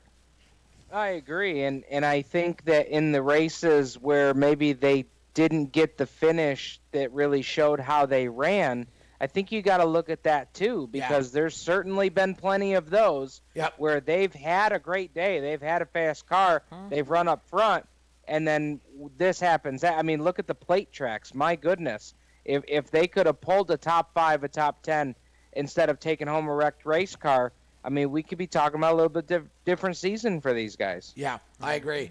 Yeah, it definitely is going to be interesting. Watkins Glen, a great race yesterday. Really, I think, probably will go down as the race of the year when we're done. I think it is certainly to date, outside of maybe that finish that we had between Kyle and Kyle, but that was a finish versus a race, and I just don't think... There's still 14 races to go and plenty of time for something to trump this. I'm not ready to call it race. It would have to be awfully good to trump the start to finish action that we got at Watkins Glen. We'll have to see. We'll see. I want to talk Xfinity real quick. You mean the Penske teammates? That's not each what other? I want to talk about. Well, there was that. I mean, but those are a couple of Cup guys racing in the Xfinity Series, so that to me is not the story.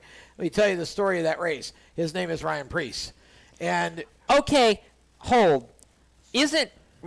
Haven't we gotten into this nasty little habit of Ryan Preece being the story of the race every single time he runs? And see, I agree. And I want to come back to him because I'm not interested in whether Keselowski or Logano won an Xfinity race. No offense to either Brad or Joey.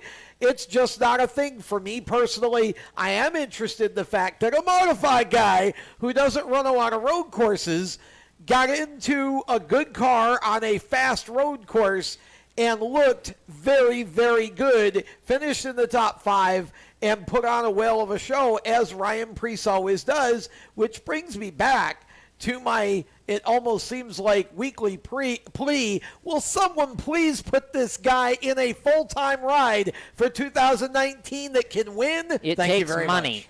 Well, some of these teams have money. They just need to not be afraid to reach outside the box a little bit. You can't lose money every year. Take a chance on a kid that just saying that's shown he can win. By the way, why exactly is everybody so stunned that Ryan Preece did something good on a road course? Because it's not his normal thing. It's not that he's never done good on road courses before, but we're not used to seeing him on road courses in the National Series. In fact, we're not used to seeing him as much in the National Series as we have in the past.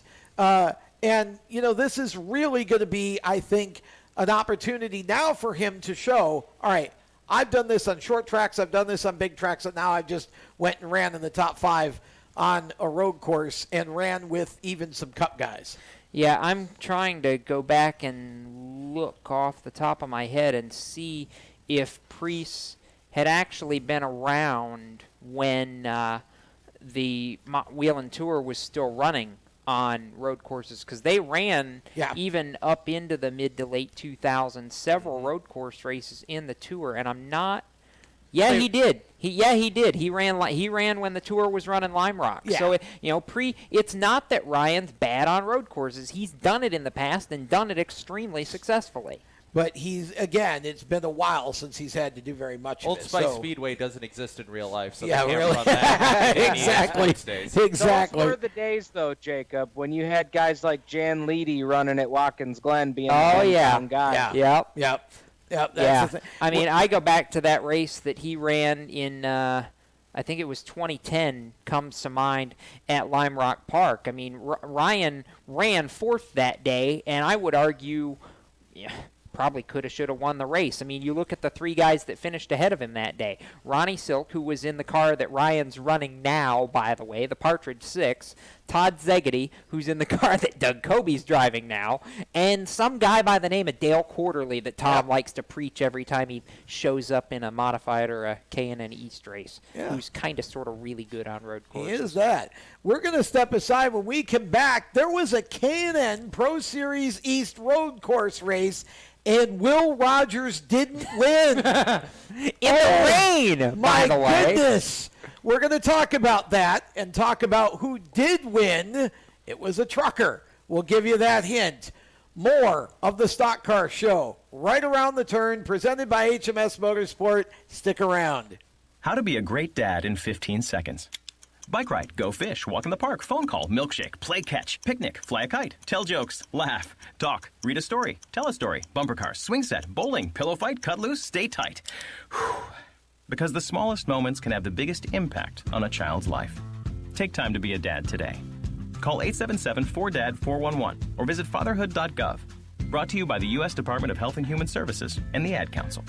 Automotive technicians and auto service trainees, how would you like to work at the beach and perform for one of the best car care centers in the nation? Louis Meineke is now looking for skilled automotive technicians to join their award-winning team. If you're a gearhead that knows his or her stuff, or a young up-and-comer that has the motivation and drive to succeed, then you need to make this call today. 302-827-2054. Louis Meineke Car Care Center, located in beautiful Lewis, Delaware, offers a highly competitive compensation plan, great benefits, a flexible schedule, and did we mention that you're going to be working at the beach? Plus, there's a signing bonus for the right candidates. Technicians must be ASE certified and have a minimum of 6 years experience. Beginners advance at your own pace in one of several entry-level positions. But whatever you do, don't wait. These jobs will go fast. Call Tim at 302-827-2054. That's 302-827-2054. Louis Meineke Car Care Center. Rev up your career. You hear that? That's the sound of America's only sports car. That's right. It's a Corvette. But not just any Corvette. It's your Corvette. It's that who cares if there's traffic part of your day. And this can be you when you come to Cooper Corvettes. With 60 years of Corvettes to choose from, there's always a Corvette in your budget. And they'll service any Corvette you bring in. Cooper Corvettes on Route 1 just north of Quantico and Triangle. Call, click, or visit CooperCorvettes.com. How to deal with someone who says that's so gay. Outsmart them. This party is like so gay. Totally. Excuse me, but did you ladies know the word gay used to mean happy or excited? Then it became a word used to describe gay people. Then somehow it came to mean dumb or stupid, which is how you just used it, which is not very nice. Ew, that guy is on the football team and super smart, and he totally hates us now. Totally. When you say that's so gay, do you realize what you say? Knock it off. Learn more at thinkbeforeyouspeak.com. Hi, I'm Brandon McReynolds, and you're listening to Race Talk on the Performance Motorsports Network. Now back to the show. What are you doing, Brett? I think Brett just broke the internet. Yeah, something like that. Okay, welcome back. Brett, are you feeling okay over there? Yeah, Brett's okay. Welcome back to the Stock Car Show.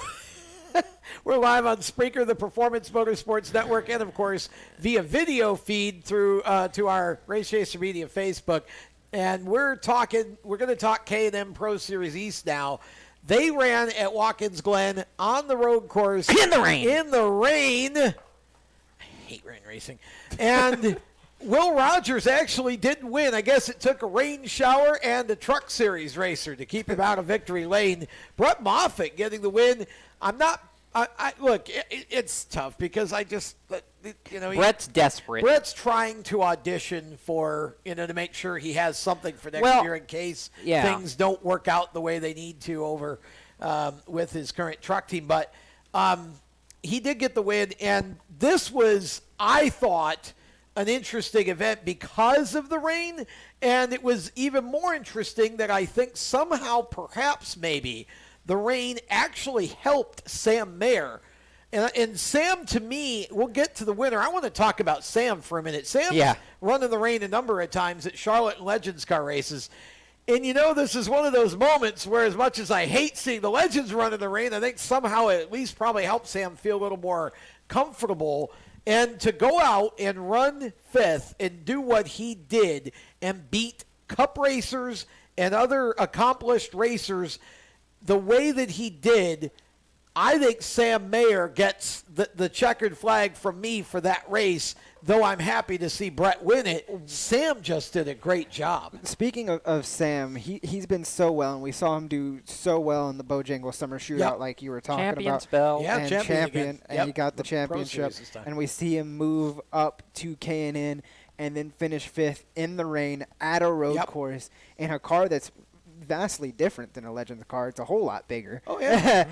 So to But show rain him, is the same. I would like to still wet. see him get more of these opportunities in Yes. a K&N car. I feel like he has at least earned that opportunity to get more. I won't say that he's got the opportunity to get the full-time spot, but I'd love to see him run more. There are plans for Sam.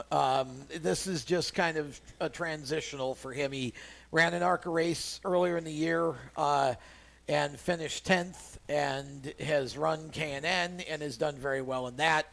Sam definitely has quite a career ahead of him. It was just good to see him run that well. So congratulations to Sam Mayer on that run. But back up front, Brett Moffitt getting a win. And, it's hard to be disappointed about that because, Brett's a guy who I think deserves a full-time opportunity. And I know that, the car owners at Shiggy Hattori and the rest of them would like to give him one. Yeah. They just need the resources. And hopefully this performance added to what he's been able to do with the truck so far puts him in a situation where next year maybe we don't have to work so hard to find dollars for Exactly. him. And speaking of that, Tom, he's won 3 races this season so far. So it's not absolutely. the equipment. Right. They just got to put the pieces together. Well, that's what I'm saying. And They get just it had going, to be able to keep it going. I was going to say, I just want to talk. Can I talk now? You talk a lot. Go ahead. I was fighting. Okay.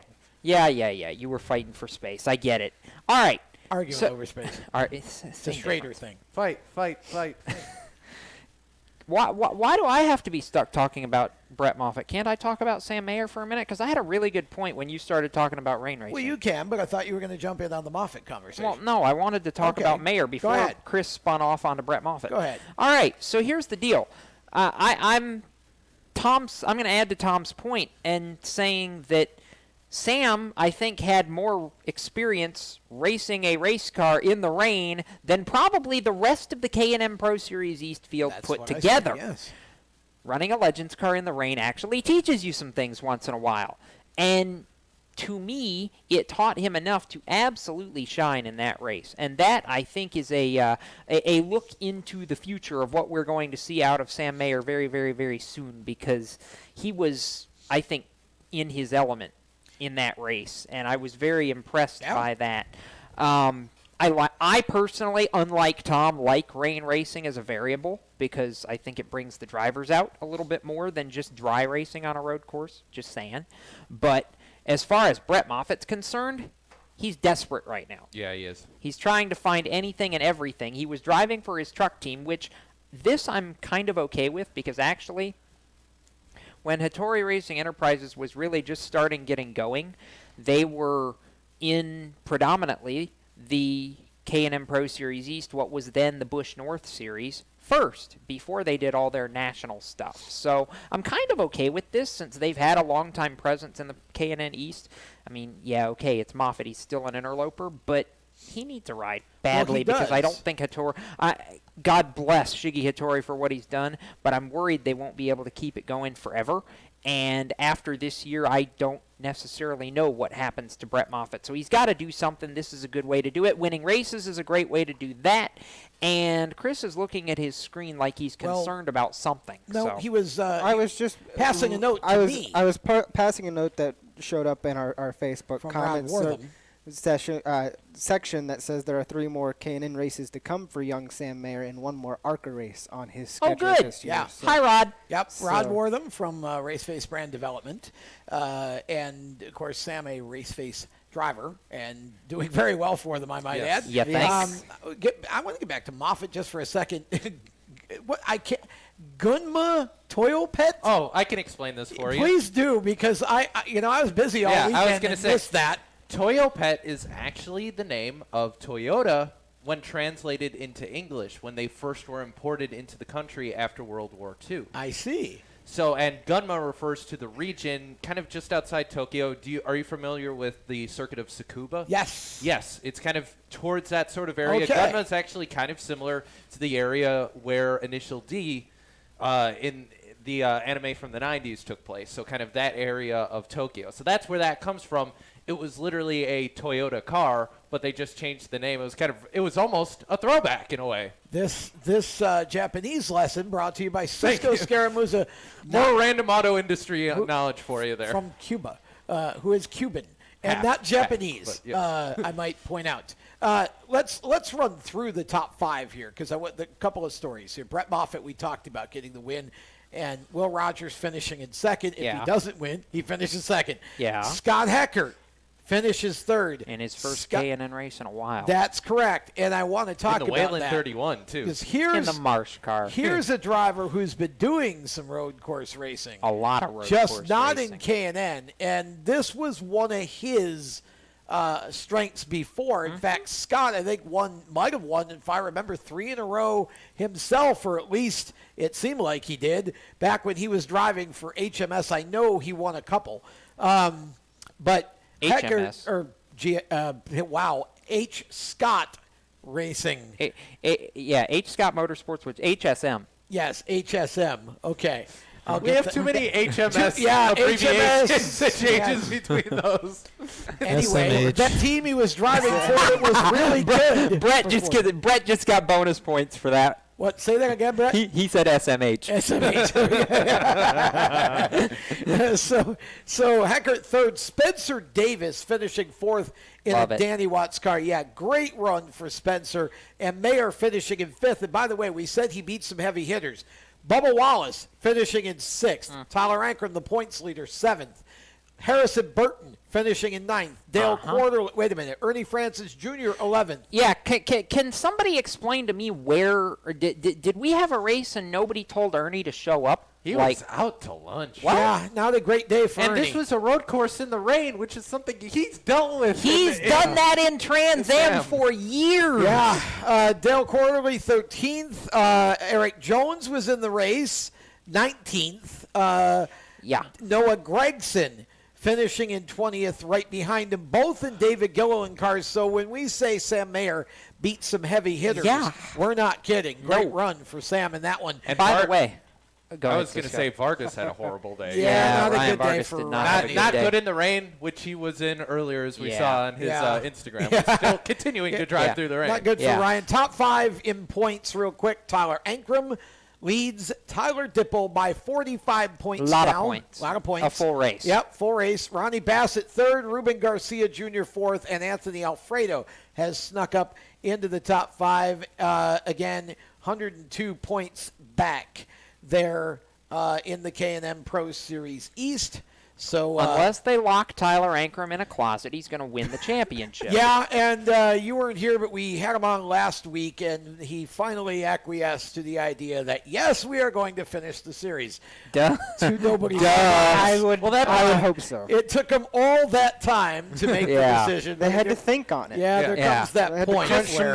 For the rest of K&N West, we have a closet here. Tyler's come on the show before. If you pay us enough money, we might lock him in the closet. That would be K&N not East, West. but then again, the West guys probably would want that too because he went out to Iowa and beat everybody. And he's got a chance to do it again at Gateway. And I'm betting that if he doesn't, he's going to be awfully close. Yeah. Now, I was just going to pay a nod to the point that you made that, yes, back a few years ago, Scott Heckert did, in fact, win 3 consecutive road course races, 2 at Watkins Glen, 1 more at VIR. Yes, with H. Scott properly. Yes. Correct. So good run for Scott to be in the top 3 again at Watkins Glen and in the rain. Interesting weekend. Great way to kind of bring racing back to the Northeast, and again another sellout. So congratulations to Michael Printup and everybody at Watkins Glen, and I'll add my own little personal thank you to everybody on the media side of Watkins Glen International. Christopher Banker and his staff just really did well for all of us who went up there. Thank you for the hospitality. It was a great time. We're going to step aside. When we come back, we've got Hickory, and we've got Bowman Gray Stadium before we're done. Controversy at the stadium. Seriously? Who would have ever imagined that? We'll be back with more of the Stock Car Show right after this. Parents, your son or daughter has had their license for a while now, but you want to make sure they're prepared for any situation they may face on the road. High school driver's ed doesn't teach them to drive defensively. They need to be prepared for any highway emergency. For less than a month's insurance, and a whole lot less, BSR instructors at Summit Point Motorsports Park in nearby Summit Point, West Virginia, will teach your son or daughter how to respond instantly and positively to unexpected situations on the road. BSR's specialized accident avoidance training teaches swerve to avoid maneuvers at highway speeds, ocular driving, which focuses driving attention on ways to avoid accidents, vehicle dynamics and feedback, skid control and skid recovery, threshold braking on straights and progressive braking on curves, and off-road recovery techniques. This is stuff driver's ed simply doesn't teach. So call BSR today, 304-725-8444. Give your kid the skill set needed to drive safely and responsibly on the highway. That's 304-725-8444. You hear that? That's the sound of America's only sports car. That's right. It's a Corvette. But not just any Corvette. It's your Corvette. It's that who cares if there's traffic part of your day. And this can be you when you come to Cooper Corvettes. With 60 years of Corvettes to choose from, there's always a Corvette in your budget. And they'll service any Corvette you bring in. Cooper Corvettes on Route 1 just north of Quantico and Triangle. Call, click, or visit CooperCorvettes.com. HMS Motorsport is the leader in motorsport safety. HMS serves the majority of Monster Energy NASCAR Cup, Xfinity, Camping World Truck, IndyCar, and IMSA WeatherTech teams, as well as countless SCCA and club-level racers and driving enthusiasts throughout North America. Featuring world-renowned brands like Schubert helmets, Schroep belts, Adidas suits and shoes, Lifeline fire systems, and even Racecom radio kits, HMS has the right product for your type of racing and your budget. Their representatives are experts on only one thing: making your track driving as safe as possible. With locations in Mooresville, North Carolina, and Danvers, Massachusetts, the HMS staff is always ready to take the time to help you find the right product for your safety needs. Don't settle for second when it comes to motorsport safety. Stop in to HMS Motorsport. Visit them on their website at hmsmotorsport.com or send them a message on Facebook and tell them the folks from PMN Radio sent you. Hi, this is John Ondrasik of Five for Fighting, here for RAD, the entertainment industry's voice for road safety. You know, style is a personal thing, and your lifestyle is your business. But if you take it on the road, it becomes everybody's business. So please, plan ahead, designate before you celebrate. Friends, don't let friends drive drunk. A public service announcement brought to you by RAD, the National Association of Broadcasters, and the Ad Council. Hi, I'm Cole Custer, and you're listening to the Performance Motorsports Network, the voice of motorsports. See, you know what's happening here? Brett's being polarizing with his camera angle there. Yeah.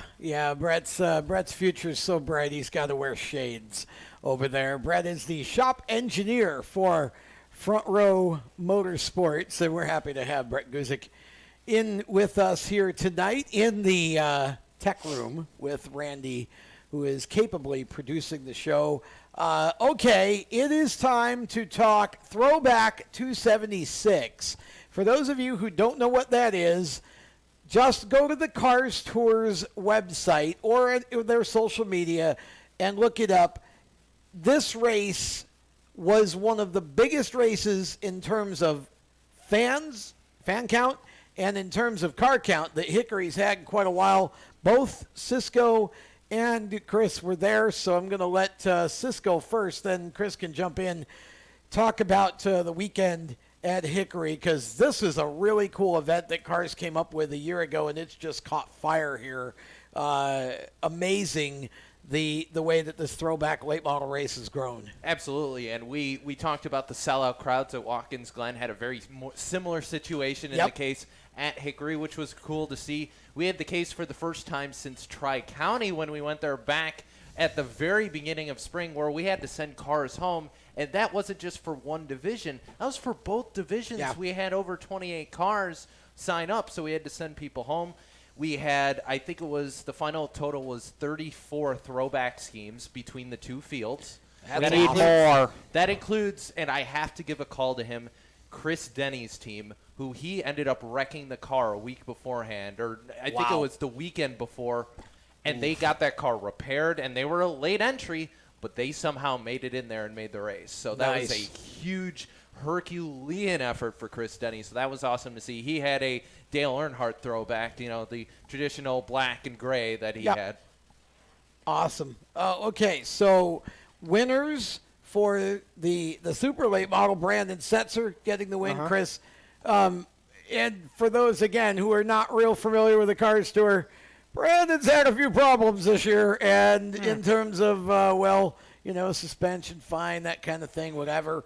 And this how was fitting that this race be his first race back since May, when that whole debacle with Rafael Lessard and KBM and that whole thing happened. He came back, and I don't think it could have storybooked any other way than Brandon Setzer coming back and winning that race. It was such a feel-good moment down there in Victory Lane when he got out of the car and he was just electric. And then having his dad come down from the stands and share that moment with him, who was still serving a suspension at that point during that race. His suspension actually ended at the checkered flag of that race. So Dennis able to come down and share that moment with his son was very special. And then we move on to the late model stock race, where there was a lot of people and a lot of great throwbacks in this race. Josh Berry starting from the pole and basically fighting his way through the front and keeping the lead for the most part of this race, and just going out there and just dominating that race and getting that win.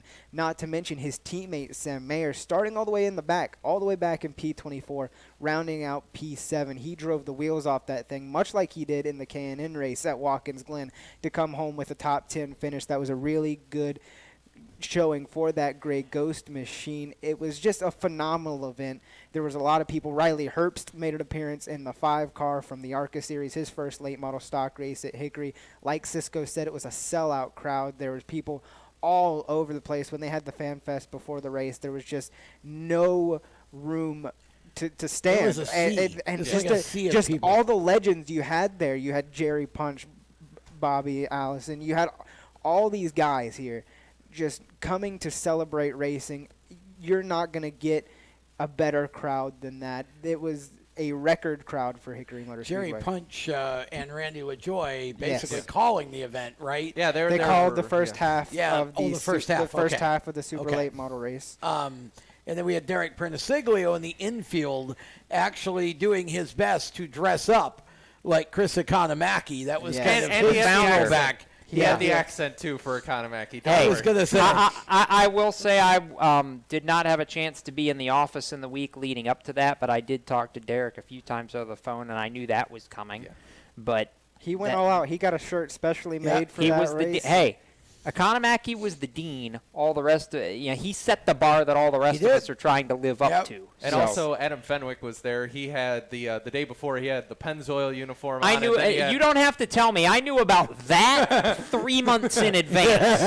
Adam had that planned out since the end of April, and it was beautiful. Yes, it was. Well, and that's what's cool is everybody kind of did their best in their own particular part of the event to portray that throwback idea.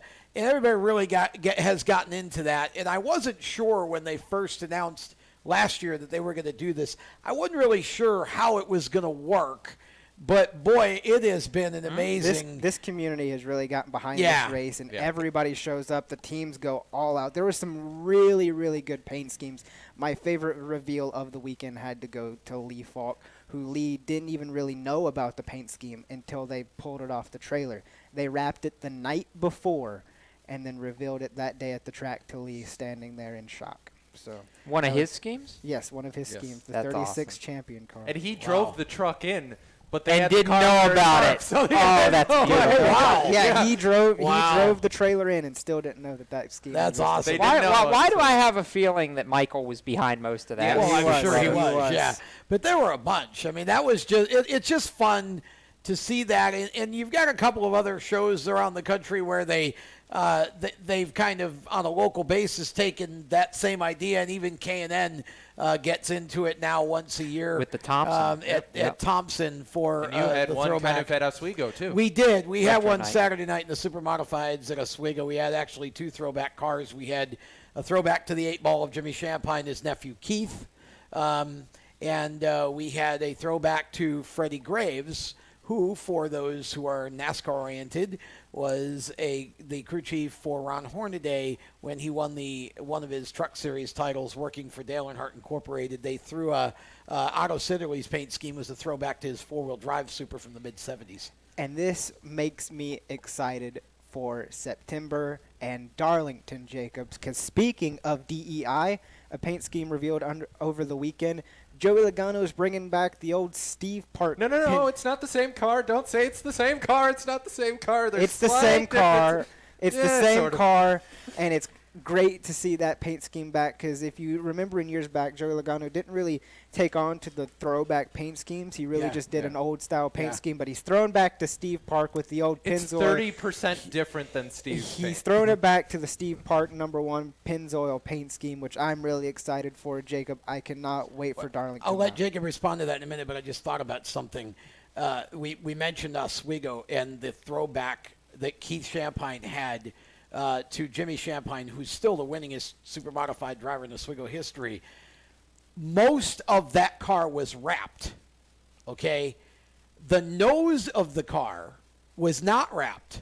The nose of the car was actually painted. Hand-painted. By Keith Champagne's father, Ed, who's Jimmy's brother, who used to paint Jimmy's cars with paint left over from the 1980s when he last painted one of Jimmy's cars before Jimmy was killed. Yes. Oh, it was my God. He went back, he stored some of the original paint and used it to paint the nose. And it still worked. Of that. That's it was badass. gorgeous. Yeah. That's it awesome. really was awesome. So, Oswego had their old timers reunion, and then the memorial, and I started to say Freddie's son Andy, one of the higher ups in Toyota racing development, had a good chance to talk with him and his family on Saturday night. They were so happy to be back at Oswego. A lot of people don't realize the Graves family originated in Mexico, New York, which is just outside the city of Oswego, and were a huge part of Oswego's history in the 70s, 80s, into the 90s.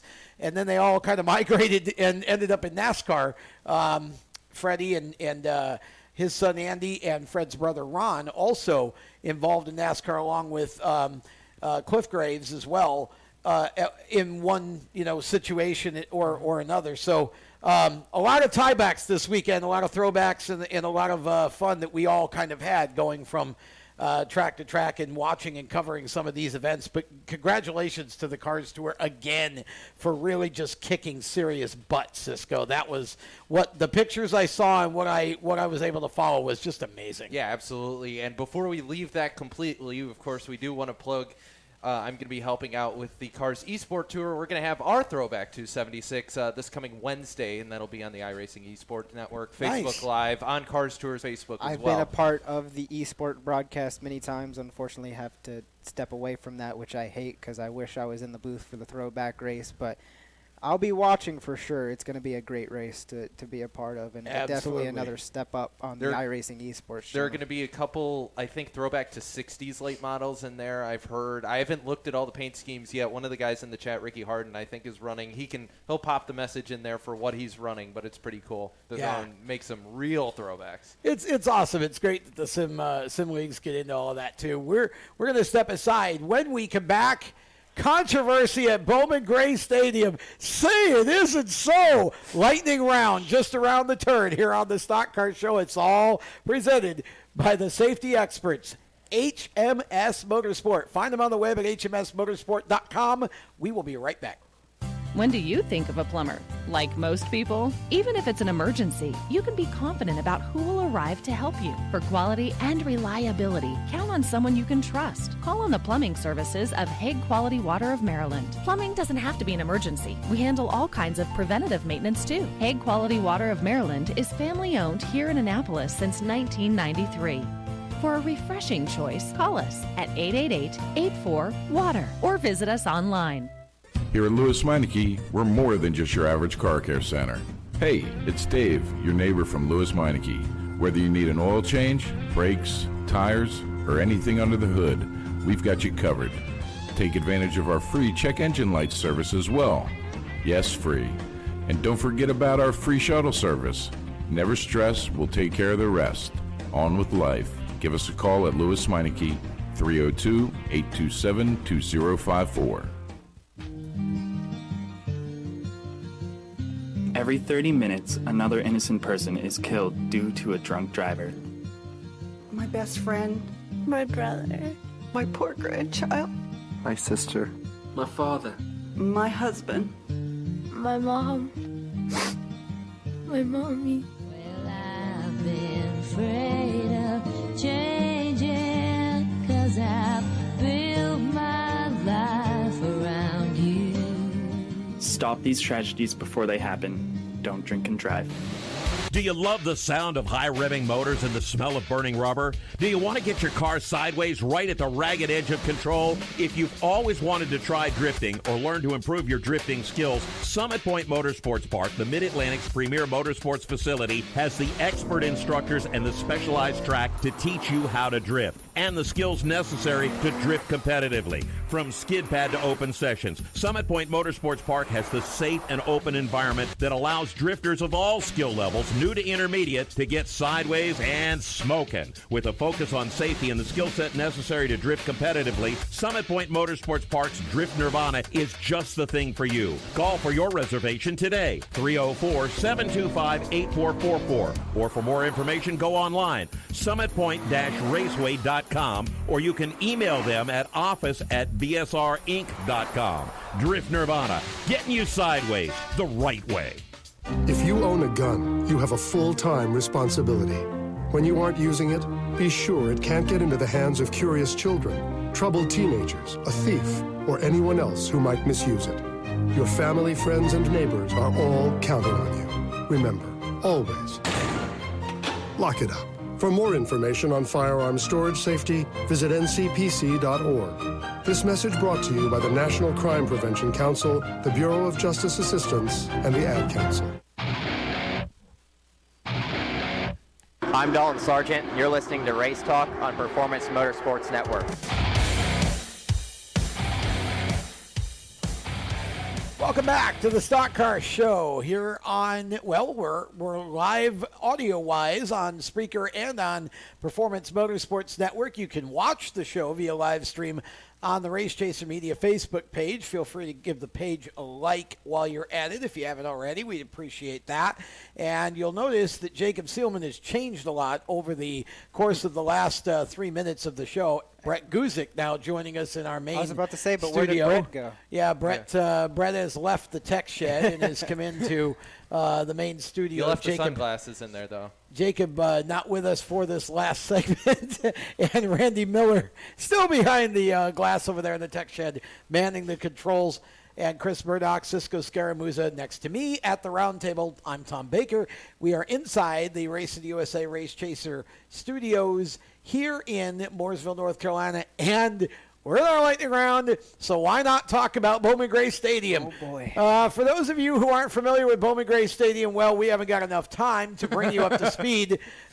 So just go look it up, Bowman Gray Stadium, and actually go to YouTube and look up Bowman Gray Stadium. You'll get lost. Yeah, you'll easily figure out why what we're about to talk about is so appropriate at Bowman Gray Stadium. I'm just going to read this story, which appeared on myfox8.com today, the local news station up there. This is talking about this past Saturday night. The headline, Winston-Salem police investigate Bowman Gray racing conflict after officer points gun at driver. Here's the story. Winston-Salem police have issued a statement after a Saturday night conflict in a Bowman Gray Stadium race led to an officer pointing a gun at a driver. Video shows a Winston-Salem police officer pulling his gun and pointing it at driver Andy Spears. Now, here's what happened, okay? The police report describing this as an assault with a deadly weapon by Spears on Blake Walker. Walker was standing outside of his race car when a driver appeared to intentionally ram the disabled race car, causing the vehicle to hit Walker. Okay, basically, here's what this comes down to. Walker and Spears had an altercation on the track. This resulted in Walker spinning. Spears said Walker cut down on him. Walker said Spears spun him on purpose. And so Walker, with retaliation on his mind, according to the news story, positioned his car near Spears during the caution period following the spin, basically turned the car around and drove into Walker's car, also bumping Walker, who was outside of the car. Now, according to the story, Walker said, last week, Spears tore my teammate, Sean Hayes, up in what we considered a dump, and a stupid move costing Sean what would have likely been his first win. So he absolutely drove through my left rear on purpose, so I retaliated in what I considered an easy way, considering the amount of work he cost us the prior week. So here's what this comes to. I spin you, or you spin me. I get revenge by turning around and driving my car straight into yours. And knocking you over. And knocking you over in the process. The officer pulled the gun on Spears for about 4 seconds until he made sure that Spears wasn't going to get out and do anything stupid. And then he just escorted him back to the pit. So for any of you who are thinking this is a little bit of perhaps over-aggressiveness or overreaction on the officer's part, I vehemently disagree. Because, in my opinion, Chris, I believe that what he did was totally justified based upon the fact that he had no idea what Spears' state of mind was after that incident. I completely agree, Tom, and here's what it comes down to. Spears had a complete lack of respect for human life. Yep. There were track workers, police officers, and a race car driver near a disabled car when he gassed the car up, spun it around, and hit a car that had people around it. So I believe the cop acted within his rights as a police officer to try to de-escalate the situation, and for the track and for Spears to be mad at the police department for pulling the gun for, what do you say, 4 seconds? Just to try to de-escalate the situation is completely the wrong take on this. You guys have messed up at Bowman Gray Stadium, and it needs to be fixed. You guys cannot keep running a circus over there and having people do this and fights break out. 95% of the people know when they go to Bowman Gray, there's a good chance there's going to be a fight. Well, exactly.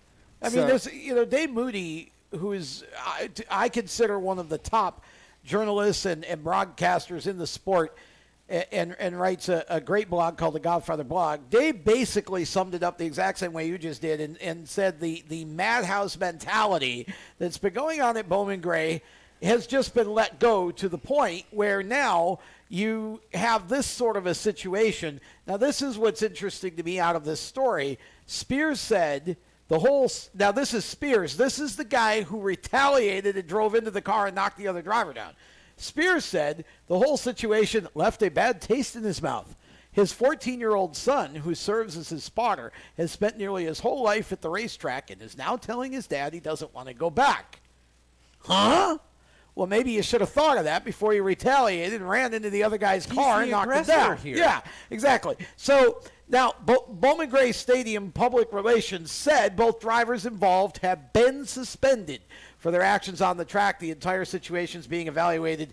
I don't want to hear any more conversation about the police officer being out of line for drawing a weapon, because as far as I'm concerned, he did exactly what he should have done. And as far as I'm concerned, not only should Spears have been escorted into the pits, he should be tossed for at least a year and told not to come back until he can use a little common sense.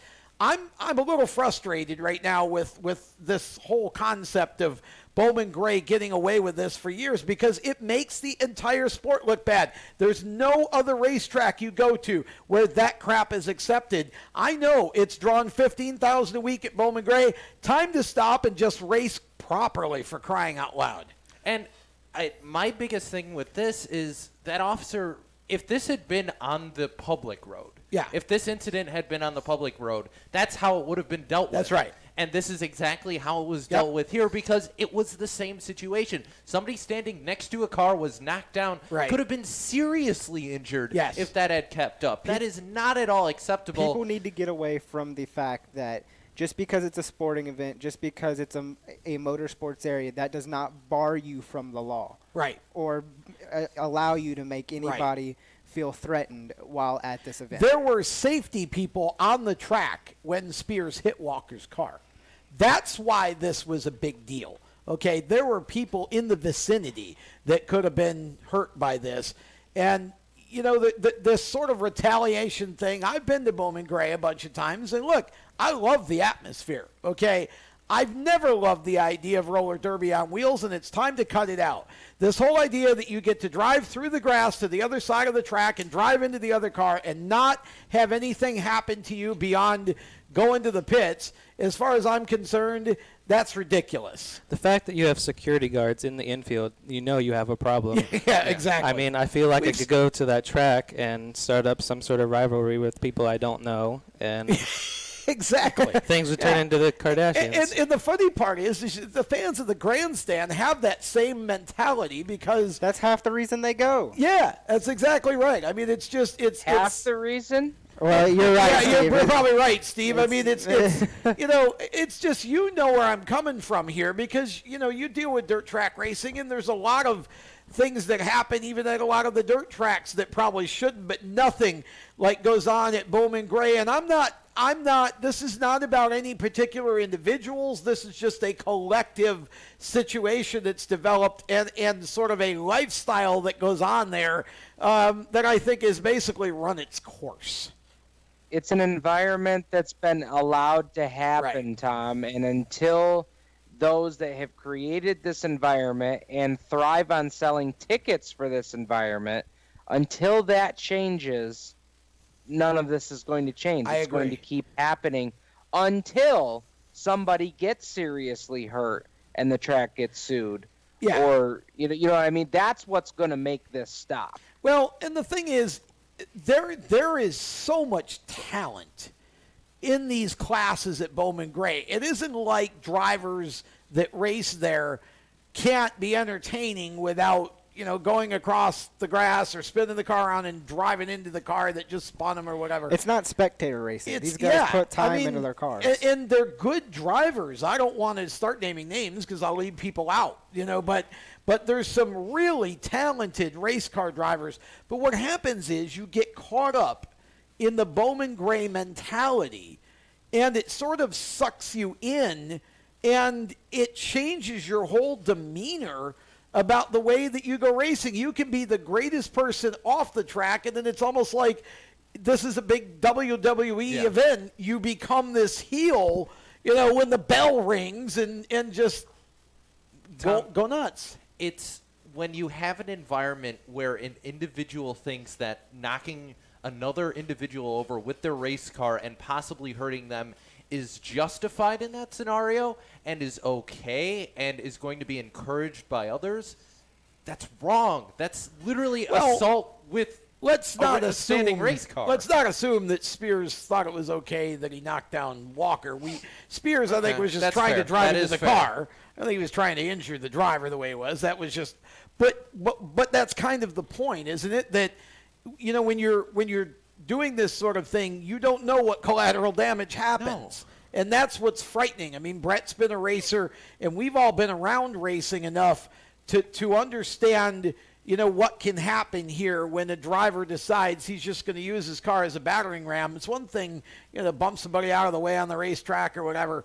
But, I mean, there's just got to be a point where there's got to be some lines drawn. And I agree with Dave Moody 100%. When he says that this is a problem that needs to be fixed. It's a mentality that Bowman Gray needs to fix. It's not an issue of driver talent. It's not an issue of anything other than the mindset that they allow these guys to get away with. The fans need to start coming out to enjoy good racing and not just looking for trouble. When you see old ladies in the grandstands that are yelling obscenities at one driver or another, I mean, at that point, it's kind of gone beyond the pale here. So, again, controversy at the stadium. Hey, it's just a part of it, but hopefully cooler heads and wiser heads will prevail for the rest of the year. We got just a couple of minutes left here, so just want to get a quick final thought from everybody at the table. Watkins Glen, what sticks out most? This can be any division, any driver, whatever.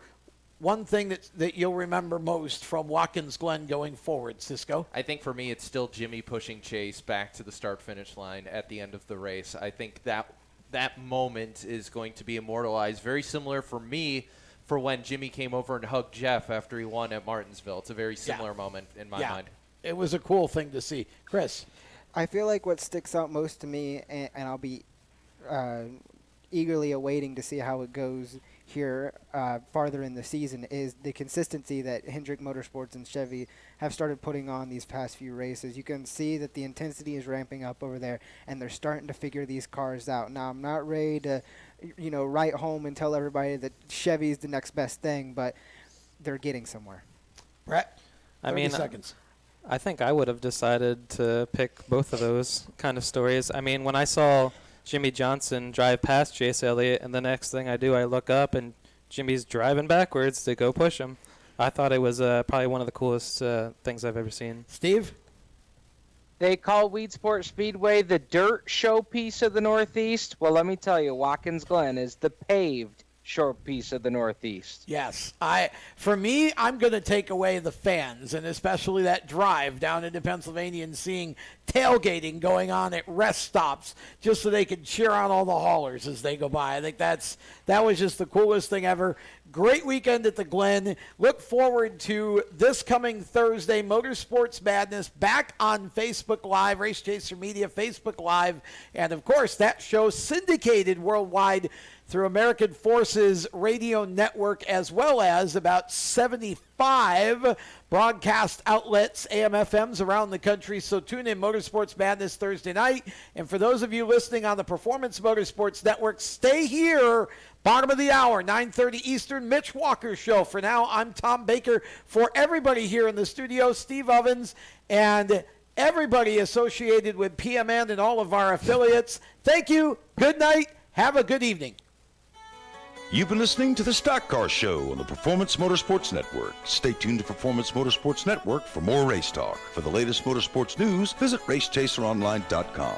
The Stock Car Show is a copyrighted production of the Performance Motorsports Network. www.performancemotorsportsnetwork.com. A member of the Scorpion Radio Group Incorporated, and may not be rebroadcast, replicated, or saved in any media without the explicit written permission of PMN. Check out our Facebook page or our section on the PMN website. The opinions expressed on this program are those of the host, co-host, and guests, and do not necessarily reflect those of the management and ownership of either the Performance Motorsports Network or Scorpion Radio Group Incorporated, the advertisers, or the marketing partners. Be listening again next week when the Stock Car Show returns on Thursday night at 7 Eastern. Until then, stay tuned for more great motorsports programming on the Performance Motorsports Network.